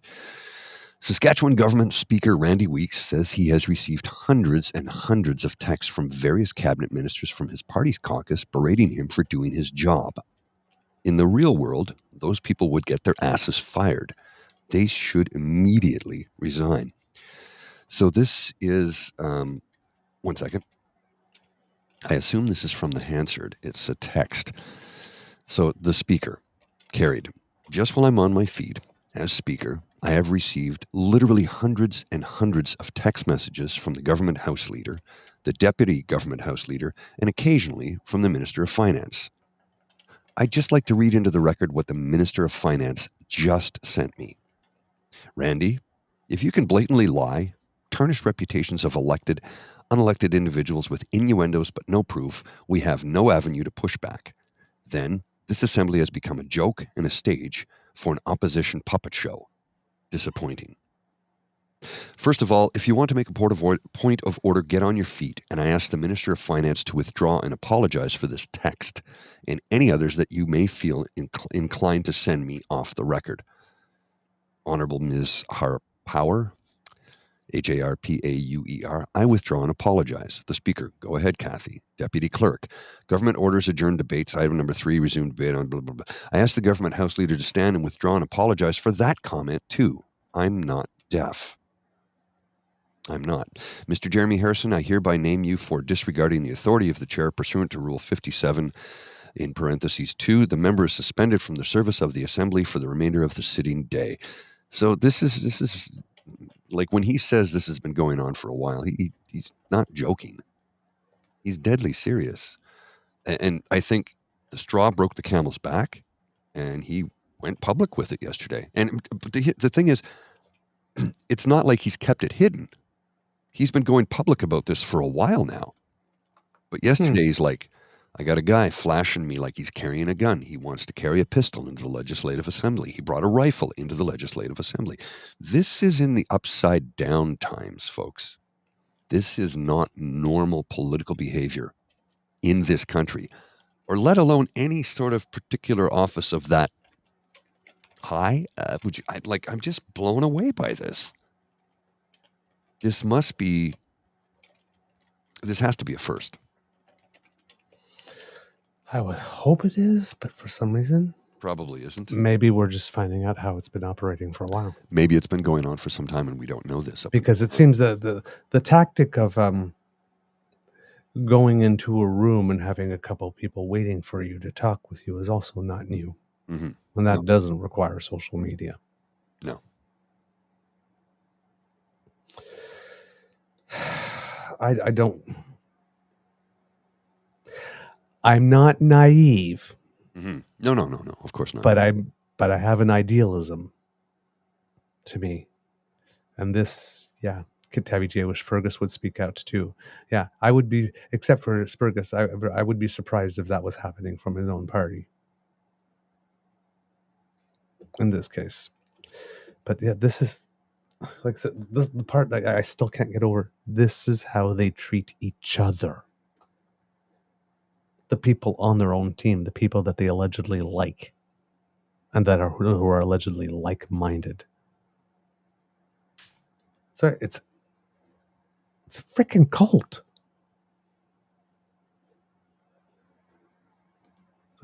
Do what the leader wants, or you get it. Remember, kids and cubs, the difference between a cult and a religion. In a religion, your savior dies for you. Right. Your savior sacrifices for you. In a cult, you die for your savior. You sacrifice for your savior. Mr. Weeks just got sacrificed. Oh, yeah. Big a time. Unbelievable. Unbelievable. All right. South side. It seems that we actually are going to get to debates between Biden and Trump. Oh. They have, in a move that is very familiar to people in Canada, I'm sure you will get all the feels. Donald Trump says he's ready to rumble. he's accepted a challenge to debate Joe Biden next month. Donald Trump lost both debates in 2020. Well, Joe Biden says, Donald Trump lost two debates to me in 2020. Make my day, pal. I'll even do it twice. So he was trying to goad Donald Trump because Donald Trump, is a little tricky when it tries to get him to debate. President Biden issued the challenge on social media, and it set in motion one of the earliest confirmed presidential face-offs in modern history. Trump quickly accepted, posting saying, "Just tell me when, I'll be there. Let's get ready to rumble." Within the hours, the two agreed that June 27th will be the first debate hosted by CNN. This will actually take place before the nominations are actually official. So that's the earliest the presidential debate has taken place in a while. And the second will be on September 10th, hosted by ABC. Trump's campaign agreed to Biden's conditions to no live audience, microphones turned on only when the candidate is speaking, and freezing out third-party candidate Robert Kennedy Jr. This arrangement bypasses long-standing tradition of holding debates in the fall. Both campaigns believe an earlier start will give clear contrast to voters in a close election. Normally, individual networks don't host debates in the United States, and there's a federal debate commission that usually organizes them. So it seems two leaders decided that they were going to bypass the debate commission that exists to create their own series of debates with their own rules. Does that sound like a recent Canadian election? And that the two people did that in order, one of the reasons, to keep somebody out of the debate. Elizabeth May must be getting all the feels. Because I'm old enough to remember when the leader of the Conservative Party and the leader of the NDP Party got together to make sure that Miss May couldn't be in debates. Mm-hmm. Sometimes I keep on wondering if the Harper years was the beta test for all of this. Because there's a lot of things that are happening around the world that said, I remember the taste of that.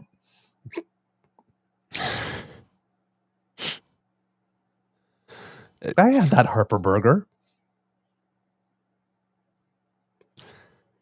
I'm just saying. Yeah. It's like the United States under Trump. Oh, we're going to remove all instances and mentions of climate change off government websites. Where did I see that before? It's just, man. So yeah, they are going to have the debates. Donald Trump said, please, and here's what Donald Trump did, because, right, he allegedly wrote that book, The Art of the Deal. So they made a deal, right? He didn't June write it. It was 27th. ghostwritten. Yeah, yes. But June 27th and September 10th, Donald Trump from Truth Social. Please let this truth serve to represent that I hereby accept debating crooked Joe Biden on Fox News. The date will be Wednesday, October 2nd. They agreed to June 27th by CNN and September 10th hosted by ABC. I accept to debate by... Trump wants a third debate on Fox. I guess Trump signed a deal with Fox saying that he would show up to debate, but that's not the... It's like, what type of person signs a deal and the ink isn't even dry and they try to renegotiate the terms of the deal? And it's like, and does anybody really think that Joe Biden's going to accept going to debate Trump on Fox News any more than Trump would accept debating Biden on MSNBC?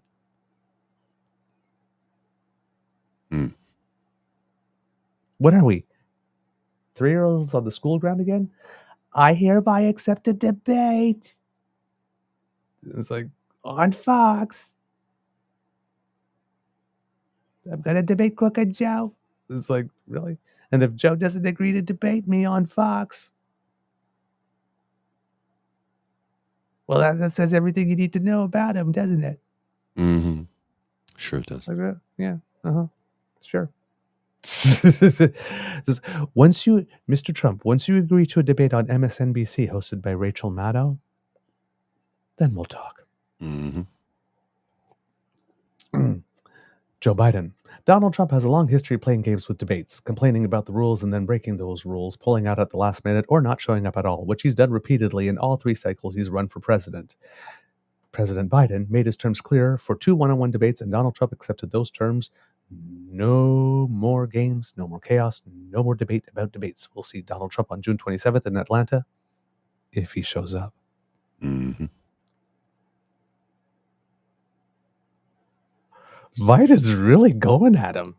Oh, yeah. Come on, debate me, pal. Make my day. I beat you twice. I'll do it twice more. We'll see him on the 27th, if he shows up.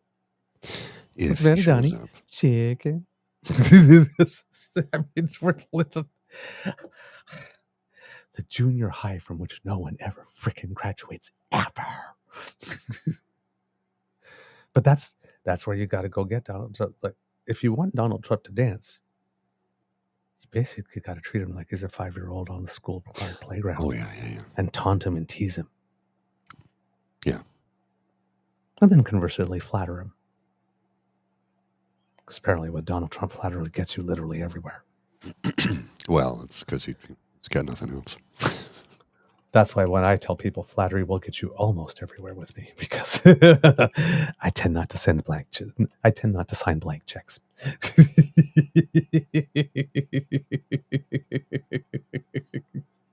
Oh man, a little update also on the Prime Minister of Slovakia. Following, because as we mentioned, there was an assassination attempt. It seems that the 5 times he was shot was at close range. As well, it wasn't like a sniper from far distance. The doctor succeeded in stabilizing the medical state. However, we're still not beyond the risk to the life of the Prime Minister, said Deputy Prime Minister Robert Kalinak. He's pleading for calm in the country as the investigation continues into the shooting. The suspect was taken into custody at the scene. I'm guessing if you shot someone at close range, then it's kind of easy to nab you.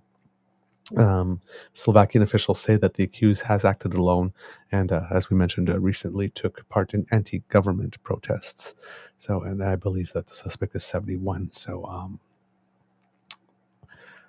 you would sometimes maybe think, or might be inclined to think, it would be a younger person that would attempt these types of things. So, I'm guessing there's some.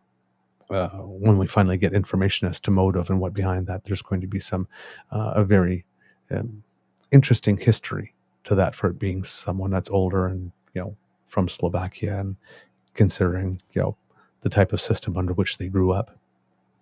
Maybe it is that they don't want to go back to that. Possible.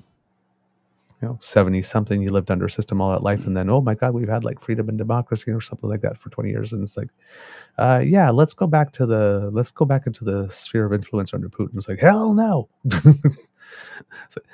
So I've lived under Russia once before. No, thank you. That might be it right now. Right now on my part, it's just speculation, but it just surprises me that it would be a senior citizen, I guess, who goes to anti-government protests, considering that the current government wants to get closer to Putin. So, yeah, this will be once we hear more about motive and whatnot, there's going to be maybe a slightly atypical tale to these type of events that would be the case for North America. Mm-hmm. In this case. So our North American lens looking on this might not fit this one, because there's a whole different history, and if you've grown up behind the Iron Curtain and then experienced freedom, and then maybe fear having to go back. So, meanwhile, there's if we're talking Putin, there's a big summit going on right now. It might be over now, but over the last 2 days at least, Russian President Vladimir Putin was in Beijing to have talks with Chairman Xi Jinping. Through a translator, Putin said the war in Ukraine will make up a big part of the agenda. Quote, obviously, on my part, I'm going to inform President Xi, the President of the People's Republic of China, about the situation around the Ukrainian crisis. We're going to discuss the initiatives that our Chinese friends are suggesting to help to settle this issue. Beijing issued a statement saying that China hopes Europe can return to peace and stability, with China playing a constructive role. Putin arrived in Beijing seeking to deepen what they call a no-limits relationship. They declared that a little bit before Russia went into Ukraine. But that relationship has provided the Kremlin with some diplomatic and cover and economic lifeline during the war. The Russian leader was allegedly greeted warmly by Xi and a state welcoming ceremony outside the Great Hall of the People. And before the cameras, Chairman Xi pledged that the two countries would, as he described, uphold fairness and justice in the world. In turn, Putin called Russia-Chinese cooperation one of the main stabilizing factors on the international stage. That's according to NPR News. It seems, however, that even though they have this no limits relationship, it seems that there are indeed some limits, because China still isn't completely all on board with what Russia is doing in Ukraine. And it seems that while they are getting cover in some economic activity, that China only wants to go so far. Has not been helping Russia as much as Russia would like with regard to arms and weapons and stuff like that, which is why it's dealing with Iran and and North Korea in particular. And I'm not sure what quality stuff he's getting from North Korea. So China is in, but not all in. And of course, we're having a situation where Russia is spending a lot of money on this. And as we talk about, when we talk about, I mention often above the fifth column, because he has this metaphor of the international poker table where everybody is cheating. Mm-hmm. And Russia is at the big boys table, the high rollers table at the moment. But by spending so much, basically they're creating a situation where they risk being demoted down to a smaller table, which would mean that that would leave China and the United States at the big table, maybe along with India, maybe along with a couple of other places. And Russia or Putin has to kind of decide what's more important to him, actually prosecuting this war, making sure that his country's finances remain such that he can remain at the big table. Because right now what's happening is that by spending all this money and destroying their reputation. Now, Russia can still finance this maybe for about another 2 or 3 years, but at one point all the reserves are gone, and at one point it's going to show up, and the Russian people are going to get one heck of a shock when they're no longer able to move shells and pretend that the economy is still doing well. But in that time, that could still be enough time. For example, when we saw with Ukraine, that 6 months delay in getting the package, and using low ammunition allowed Russia to make some gains. And plus, well, those Ukrainian soldiers were on the front lines all those 6 months as well. So they're tired, they're fatigued. There's way more Russians than there are Ukrainians. So in terms of, it's just like, throwing bodies into the machine, and because Russia can outlast Ukraine in terms of sheer number of bodies. So the recent deal signed in the United States, not the deal, but the passage of the bill to finally get that $61 billion of aid to Ukraine really matters, so that they can keep that up. Because the population in Russia isn't really going to start turning on Putin for another 2 or 3 years, until things get really so bad that economically he can't hide it. So, China is not really fully all in, and China, I guess, is also seeing a situation, so is the United States seeing a situation where it's like, hey, we can just keep collecting chips while Russia's spending all of theirs. So Russia's in the process right now of basically surrendering its place as the number 2 pole to China and becoming rather economically dependent on China as well. So Putin has an irony here going on, that while he's trying to recreate the glory of the USSR, he might be becoming a vassal state. Mm. of Interesting. someone else. Interesting. Yes. Others. The other thing going on, sort of in that realm, is that oh darn, I forgot my thought. Sorry, I had something I was going to say. It popped into my mind. Oh yeah, I got to mention that, and then it just left as soon as possible, pretty much immediately. Oh yes, that was it. It seems also that trade between Russia and China, though it is doing well, isn't growing as fast as it once was as well. So there's there's a ticking time bomb economically going on here that that can cause some great difficulty in these yes. in these dealings. Yeah, more to come, but yeah, Russia and China getting close is a thing that a lot of people feared. But China, one of the things about China is that it really is playing the long game, and it does have its own plan. So so long as Russia can be useful to that and that plan, that would be one thing. And the plan right now is to try and create a more multipolar world where there's more checks against the United States. But yeah, like I said, Putin's going to have to determine what's more important, whether he wants to remain at the big boys table or actually win this war. So yeah, we'll see what's going on there. Small little bit of economic news. If you are an investor, yesterday the Dow Jones Industrial Average surpassed the 40,000 mark for the first time ever. Wow.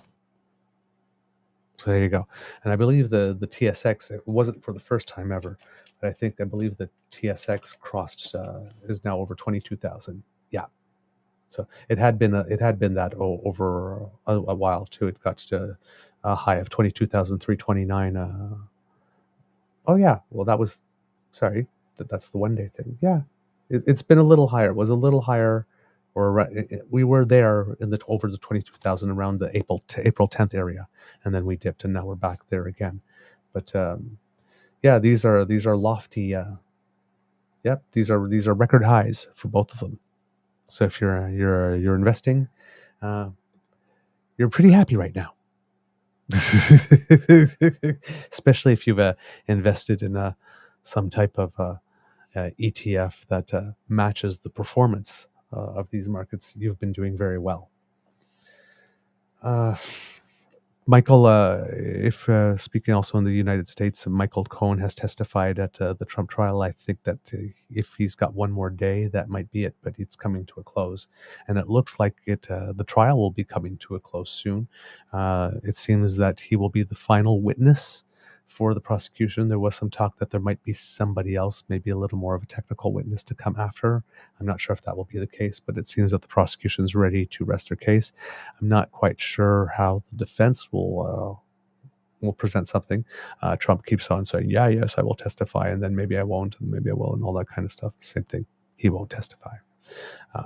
He's a liability. Oh yeah, you think? Unless he really does override his lawyers and wants to make a big deal of this and sink his ship. But I doubt that he will, because for as erratic as he appears, he's ridiculously disciplined when there's something he does not want to say. So I'll put that out there. The cross-examination will start. Trump's attorneys will probably, of course, try to question his integrity, saying, well, he's a liar. He's perjured. Yeah, but he lied for Trump, for the benefit of Trump, and not the direction of Trump. It's like that kind of matters. And then he's saying that, well, he bears his boss ill will, because Michael Cohen has not been shy about saying how he feels about his boss, his former boss, since then. And we're thinking, like, ill will.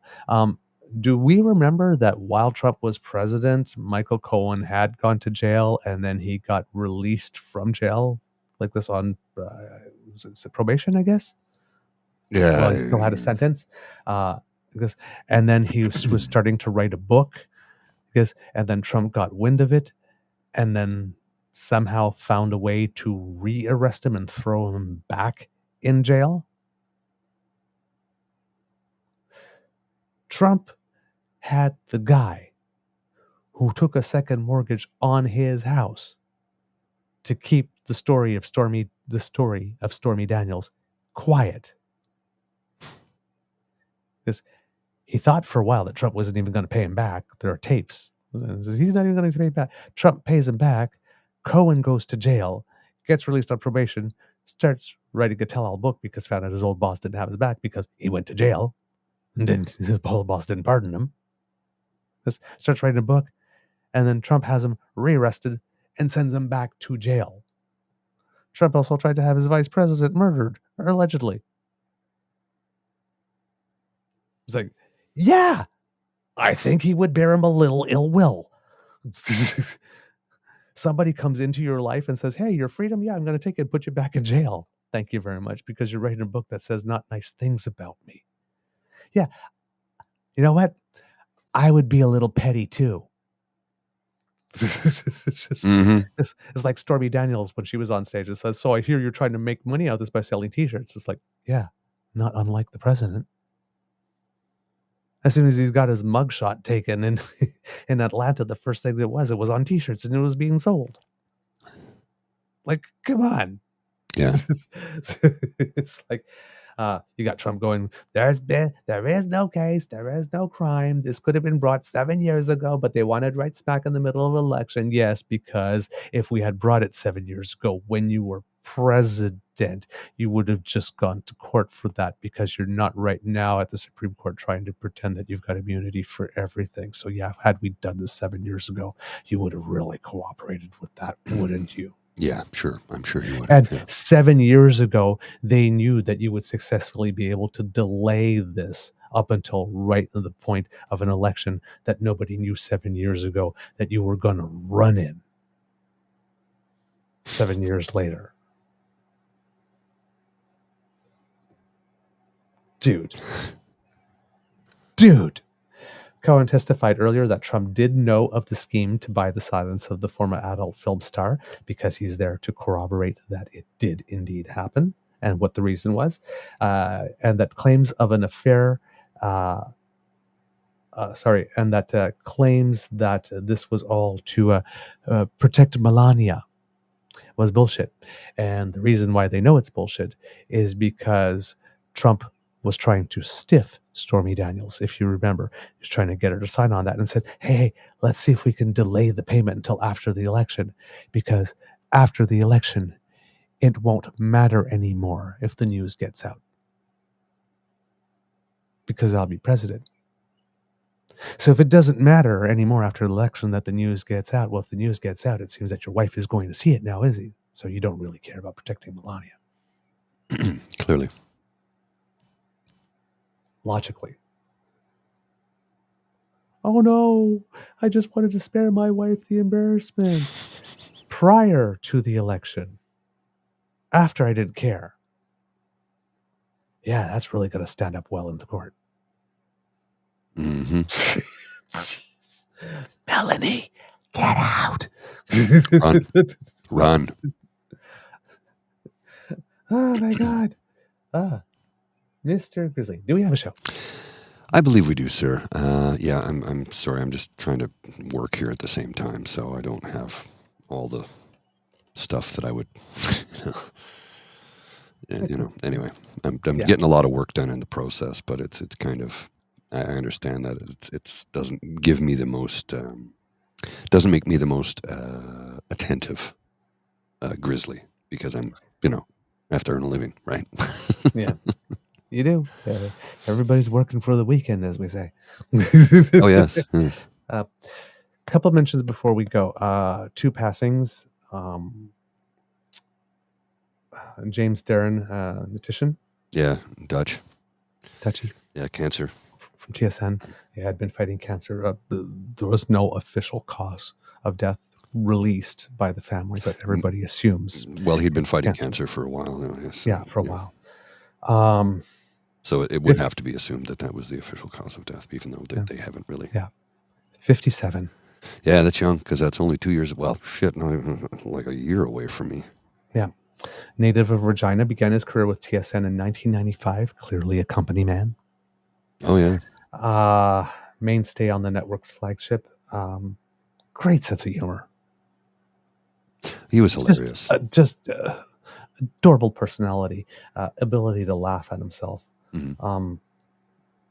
Really did love sports, and you can tell the passion was there. Yeah, it's just weird. That's going to be weird. Not seeing him on the screens anymore. There's certain he's like since 1995. People. Yeah. He is sports, right, in this country. So yeah, almost 30 years. Like Brian Williams, it's like Brian Williams hosting the Olympic desk thing, right? Oh yeah. Now he's not doing. It's like Rod Black. And so like there are certain people that they are sports. They've just been around and they've been our face. I remember when they used to refer to Rod Black as the mustache who talks. Yes. But, yeah, this is, we think of sports and it's like, it's like, it's not such a big deal. It's like, this is not like hard investigative reporting or whatnot like this. But I mean, these are people that come into our homes like this, for people who are sports fans who watch, Sports Center every day, every night like this to, it's the same type of relationship as people, would have with Peter Bansbridge. Back in the day, somebody that comes into your home, nightly, most nights for 15, 20 years, giving you the goods about what it is about the topic you're interested about. It doesn't always have to be hard news. So these are real relationships. It's a big loss. It's a big loss. And also Arthur Irving, which is a seismic news in the province of New Brunswick, because, of course, Irving, everything. Yes. Pretty much. It's like you could go to New Brunswick and go, Irving, and just point at everything. But yeah, he is a billionaire businessman, of course. He died at the age of 93. He was serving as the chair emeritus of Irving Oil Limited later in life after running the company for many years. He's based in St. John. The company owns Canada's largest oil refinery. Quote, he never lost his enthusiasm for the province, for the business, for the people that were in it, said Premier Blaine Higgs, who worked at Irving Oil for 33 years. And he never lost appreciation for everyone that he served as a customer and who worked in the business. And I think that respect was demonstrated in everything he did. And you know what?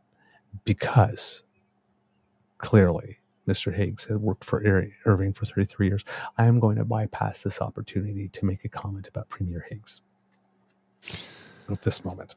Because this is not the moment. No, it's not the time. And obviously this is not just somebody saying, whoever is the head of the province of the day making a statement like they would be expected to. This is someone who has worked for the company for 33 years. So there's a little more to the statement than just the normal fluff here.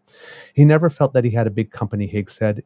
In the size of Irving Oil compared to the Exxon Mobils and the Ultramars and Shells, he always felt it was a small regional company and it could compete in a big world. And I think that that's the vision that we share as a province, that every day we can work a little harder to be a bigger and better province. As Premier Higgs says, he applies the lessons from Irving's leadership style, and it's going to be really, really hard for me to roll my tongue in my mouth to not say something right now. But yes, it has had an influence in the sense that you plan, you look at information, and you study it ahead, and you decide on where to go next. And the idea is you've got to make a decision and get on with it, Higgs said, and you just can't continually talk about something. And I am exercising so much restraint, especially when he's talking about looking at information and studying it. But I will be kind. Former St. John Mayor Don Darling described Irving's death as a tremendous loss for New Brunswick, but also for his city. Quote, Mr. Irving was a passionate champion of our region. I had a couple of occasions to sit with Mr. Irving when I was mayor, and the very first thing he said was, how can I help you, Mayor? How can we help the city? Darling echoed the fact Irving took pride in New Brunswick, both by employing so many locals and keeping his oil refinery headquartered in St. John. St. John. He noted that the company is in a time of uncertainty and change, and Irving's death might add to that. Quote, I think it really marks a transition that was coming. Last June, the company announced a strategic internal review that could lead to the sale of the company. So this is, if the patriarch's gone too, that might definitely increase the odds of that. Former New Brunswick Senator John Wallace fondly recalls the 17 years he worked for as a lawyer for Irving Oil, collaborating closely with Arthur and his brother Jack Irving. Quote, of all the people that have influenced me in my career in law and the Senate, all of it, my happiest days, my most satisfying days I had were working with Arthur and Jack at Irving. Arthur, he could challenge you, you had lots of responsibility, you were expected to perform, but he had that special knack for being able to draw the best out of people. When you were having discussions, you weren't leaning back in your chair, you were on the edge of your chair. So many times you found out a lot about yourself. When you thought you had achieved all you could, gee, there was more there. Arthur just had the ability to draw it out of people. In an obituary posted on the Irving Oil website, it says that he worked for the company for 73 years. He died at 93. Wow. 73 years. He shook the hand of everyone he met, remembered every name, and had a wonderful ability to make every person he met feel a special connection.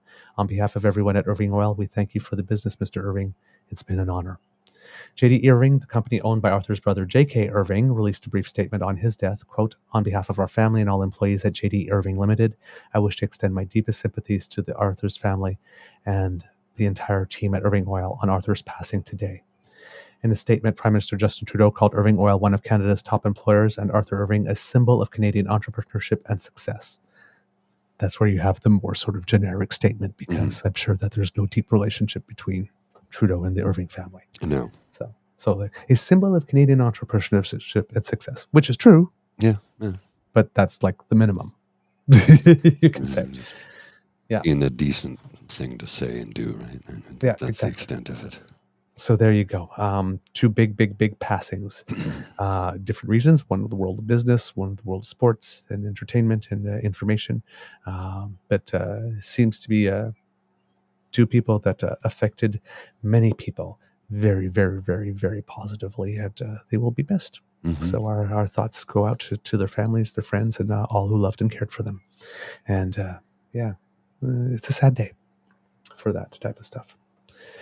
All right, kids and cubs, that's the end of this episode of the Daily Beaver Morning Show. We hope that you love listening to us because we loved making this for you.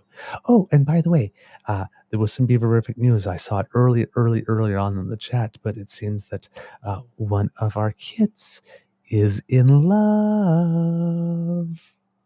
Oh, do tell. Oh, that's all I know. Oh, okay. I just saw it at the beginning of the chat when it says, I'm in love. So, yay. Congratulations to you. I think it was Kit. I'm hoping I think it was Kit Ina that posted that. But if I'm wrong, I'm sorry. But yes, it seems that somebody has love in their life. And that makes me very, very, very happy. I love love. So, good. So there you go. Sharing is caring, so please tell your peeps and poops all about us, right? And if you would like to be able to do that, well, maybe you would like to go to our pod page. Thanks to the Ray Girl. podpage.com/the True North Eager Beaver, lowercase letters with a hyphen between each one of those words. And when you subscribe there, when we have something fresh off the bandwidth, it comes directly to you. And that will certainly help you tell your peeps and poops all about us. Also, hey, if you would like to get a little beaver in your life or put some beaver on your wiener, well, we've got you. What? Beaver on your wiener. Okay, sure. Yeah, just gonna leave. I didn't there. decide where the logo goes on those boxer shorts. You're the one who put them there. I'm just gonna leave it. Then Not saying you need anything. to go to you need to march on down to our merch store. If you click that QR code under my chin right now, that will bring you to our Etsy shop, etsy.com/ca/shop/TNEB merch store, all in one word. And there you can get everything you need to show the entire world that you are an informed and engaged citizen. It's very sexy. And if you'd like to help us in other ways, then you need to make like Kit Elaine, who once again is right on time saying, have a beyond awesome day, everyone. And remember to smash the button before you leave. Have a wonderful long weekend. Excited that the train is finally moving again. Yay! You have to tell me what that train is, Kit Elaine, so that we can share that with the kids as well. Kit Saucy, damn it. Damn it, Beaver. I was hitting the bong at that moment. Okay. I was close to being a mess. I love it. Call that wake and bake? Is that what that is? Oh man, it's wake and bake, and I helped.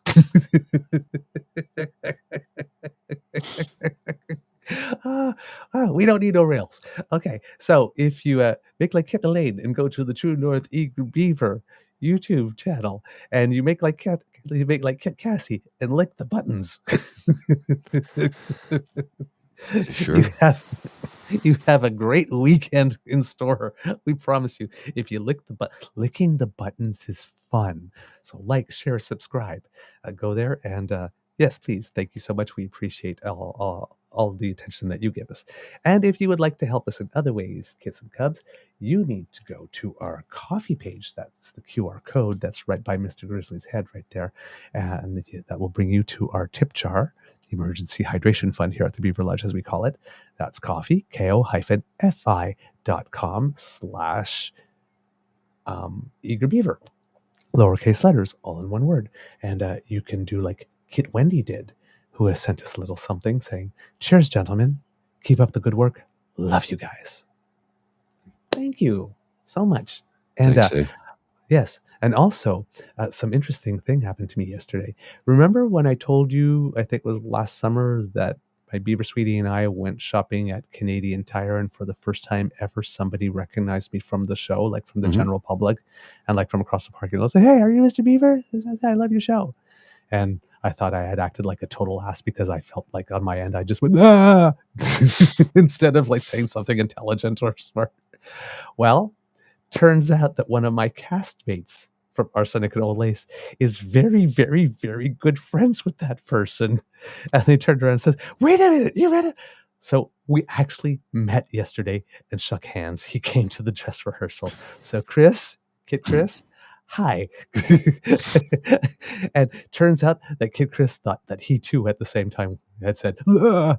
So we both thought that we made total asses of ourselves. All good then. Yesterday we fixed that.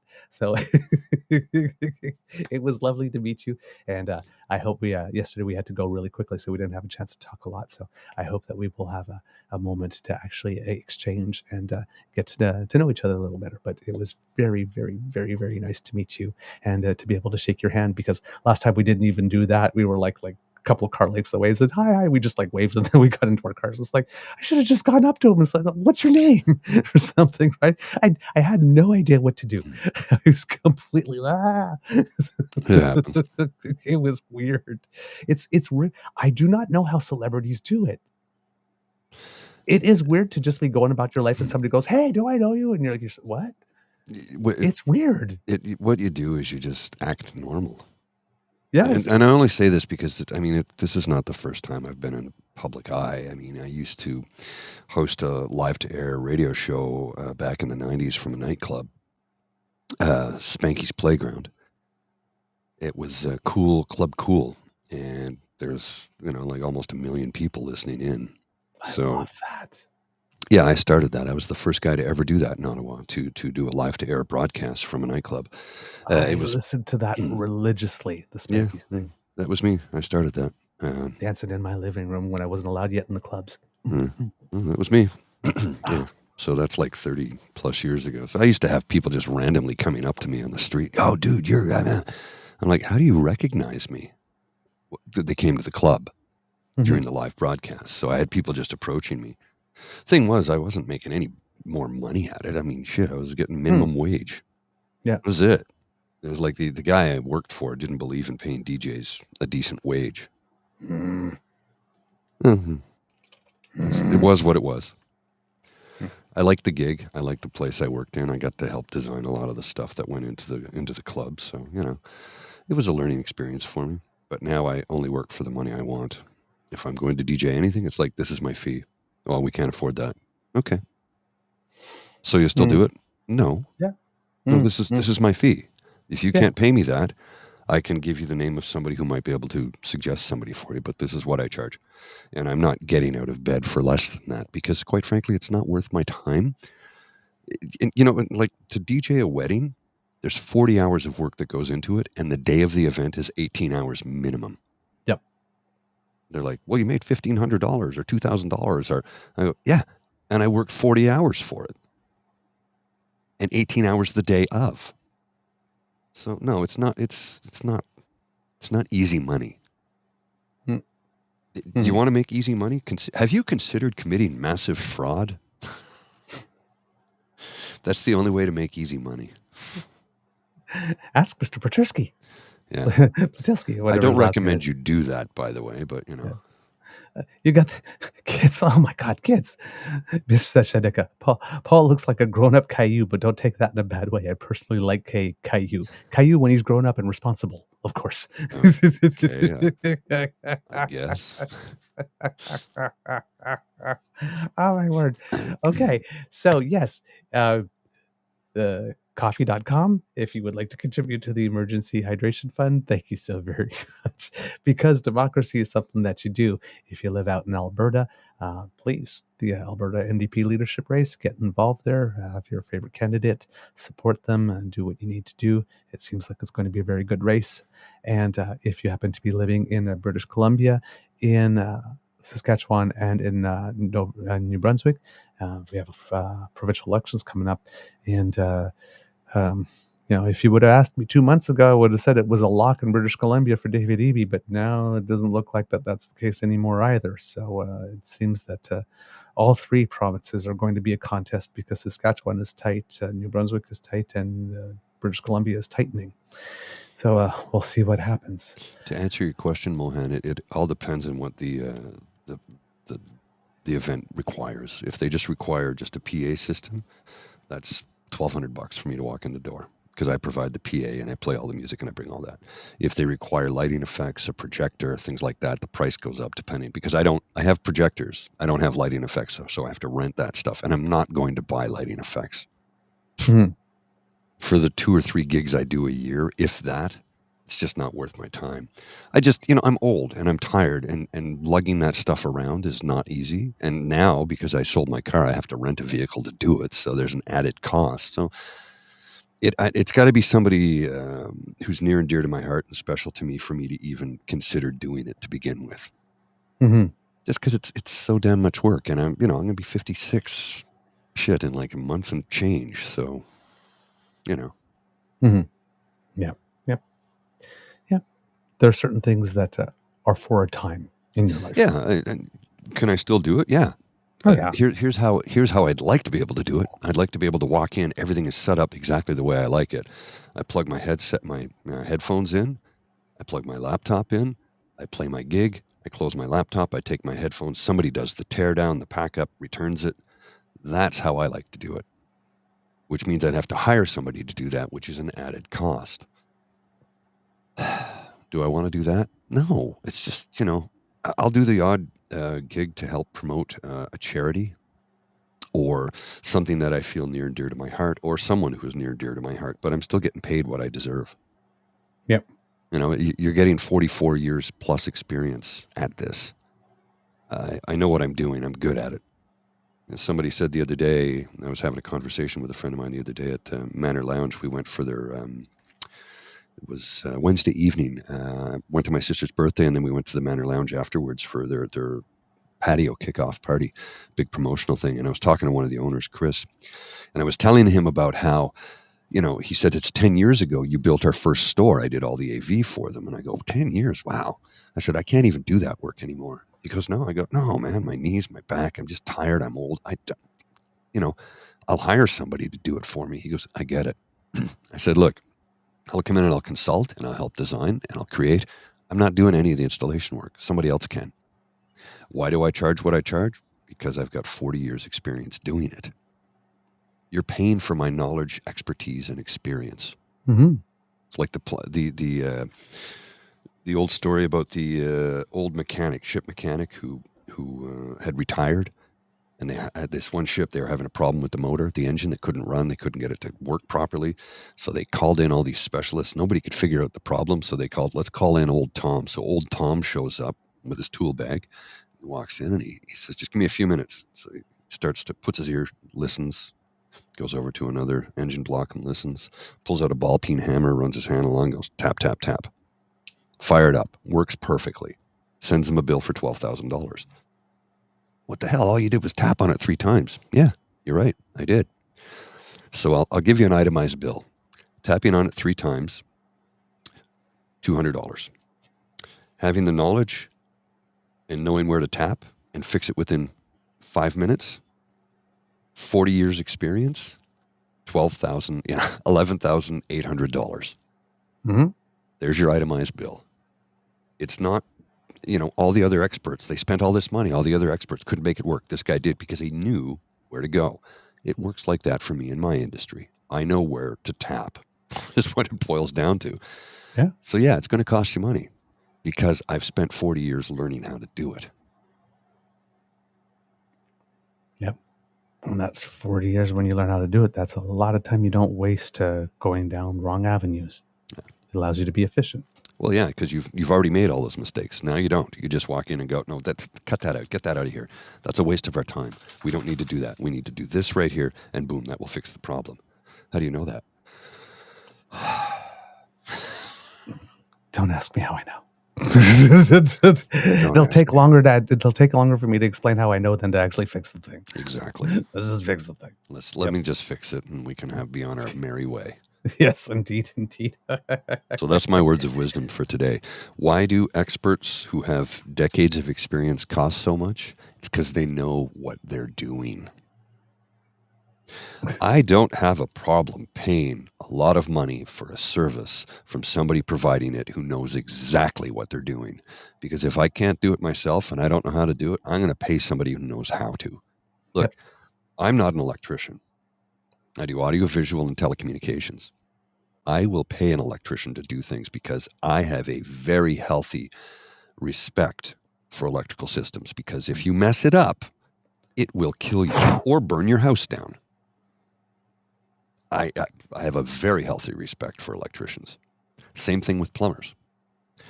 My toilet stops working at 2 a.m. on a Sunday. You want to know who my biggest hero in the world is? Mm-hmm. Is the guy who shows up at 2:30 a.m. to fix it.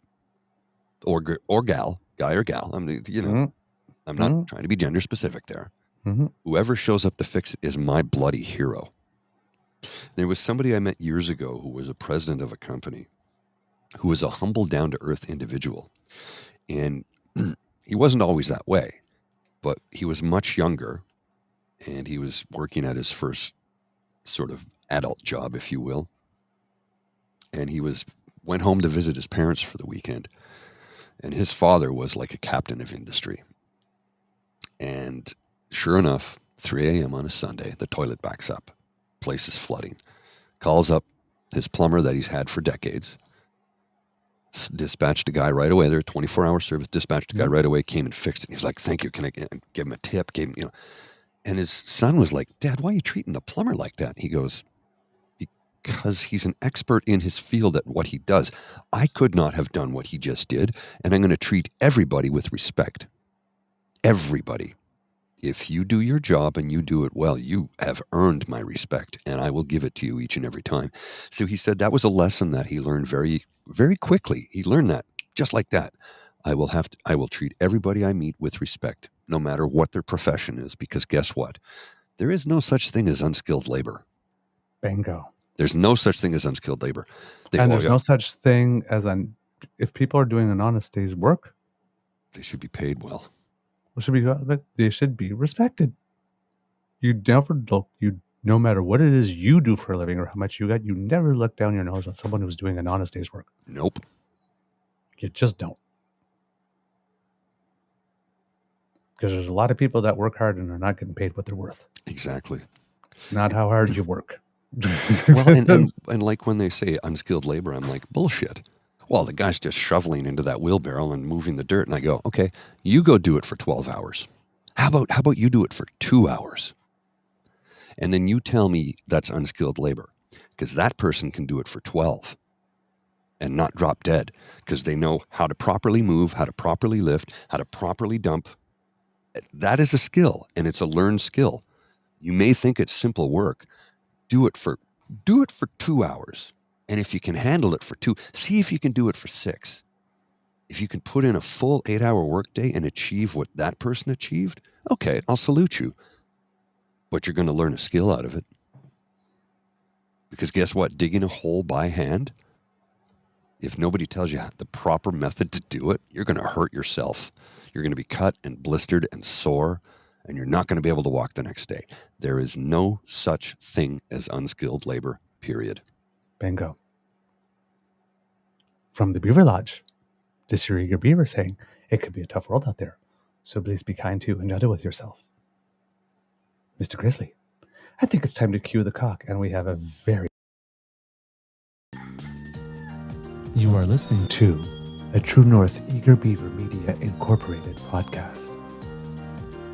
The True North Eager Beaver podcasts are proudly brought to you by our founding sponsors, the Misfit Mysteries from Corvid Moon Publishing, your source for science fiction, fantasy, and cozy mysteries featuring a broad diversity of characters. CanadianTarot.com, their uniquely Canadian online eclectic tarot community, and the Peppermaster, hot pepper sauces made from farm-fresh ingredients to thrill your taste buds and expand your mind.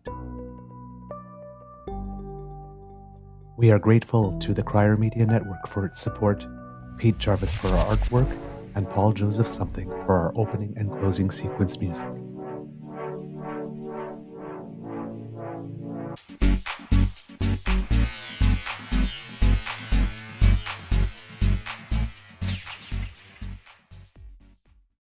Sorry, I didn't mean to cut you off like that. It's just No. finger hover, and you started to speak, and it's like, I've already pressed it. I'm just going to let it roll. That's okay. As I was saying, we're going to be back with a fun Easter egg because, well, let's say there's this question or this meme that's been going around, like asking women would they feel the beaver, safer, a bear or a man? Yeah, safer in the woods with a bear or a man. And what if the man is a bear? That's my kind of forest. And Going on a bear, know what but I'm talking about. catch a big one. I'm not scared. But yes, it seems that Bear has been winning by a landslide. Not surprised. And the amount of incels, MGTOW incels who have gotten bent out of shape over this, it's like, that's the reason the women want the bear and not you, dum-dum. And as a gay man, there have been times I've picked the bear too. Yeah. And not in the fun way. Yeah. Right? So, ladies, I feel you. You want me to share this? Or? Yes, and then so this picture started coming around. Oh yes. And then it was sort of like everybody was captioning it. So the first caption was, of course, it's like let me in. There's a man in the woods. Yeah, that was a good one. And then there was, quick, let me in. Christy Gnome thinks I'm a dog. Or, hey, is that porridge? That was pretty good. Or, Goldie, I'm sorry. Come on, baby. Let me back in. No, your ass looks great in those jeans. Come on, Goldie. What did you put for me? It was like Mr. Beaver when he's sitting there waiting for me to arrive. Mr. Grizzly when Mr. Beaver sleeps and is late for the show. Right. Hello? Thank you. Yeah. Are you there? Or, Mildred, I need that sundress. It's the only thing that will match my earrings. Look at the bear. He's got yellow tags. Oh, hang on. Let me just see. Oh. Can I borrow that dress? Oh, yeah. I didn't see that the first time. Wow. Yeah. Okay. Hey, girl. Hey. Let's do the weather cam and see.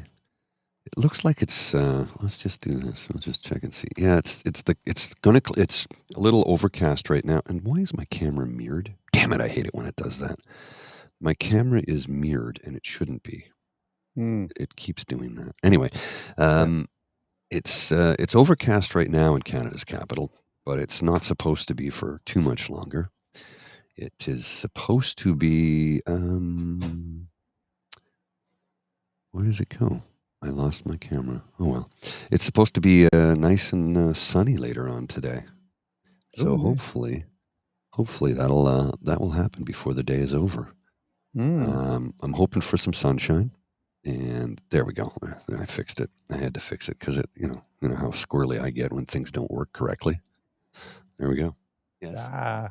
There you go. There we go. So there's what it looks like as we look out the window. All right, let's wrap this up and get on out of here. I have a meeting in just a few minutes, and I have some editing to do and laundry to do, and then I have to go into the office this afternoon. So it's a busy day ahead for me. I'll see you. Have a great weekend, everyone. Bye.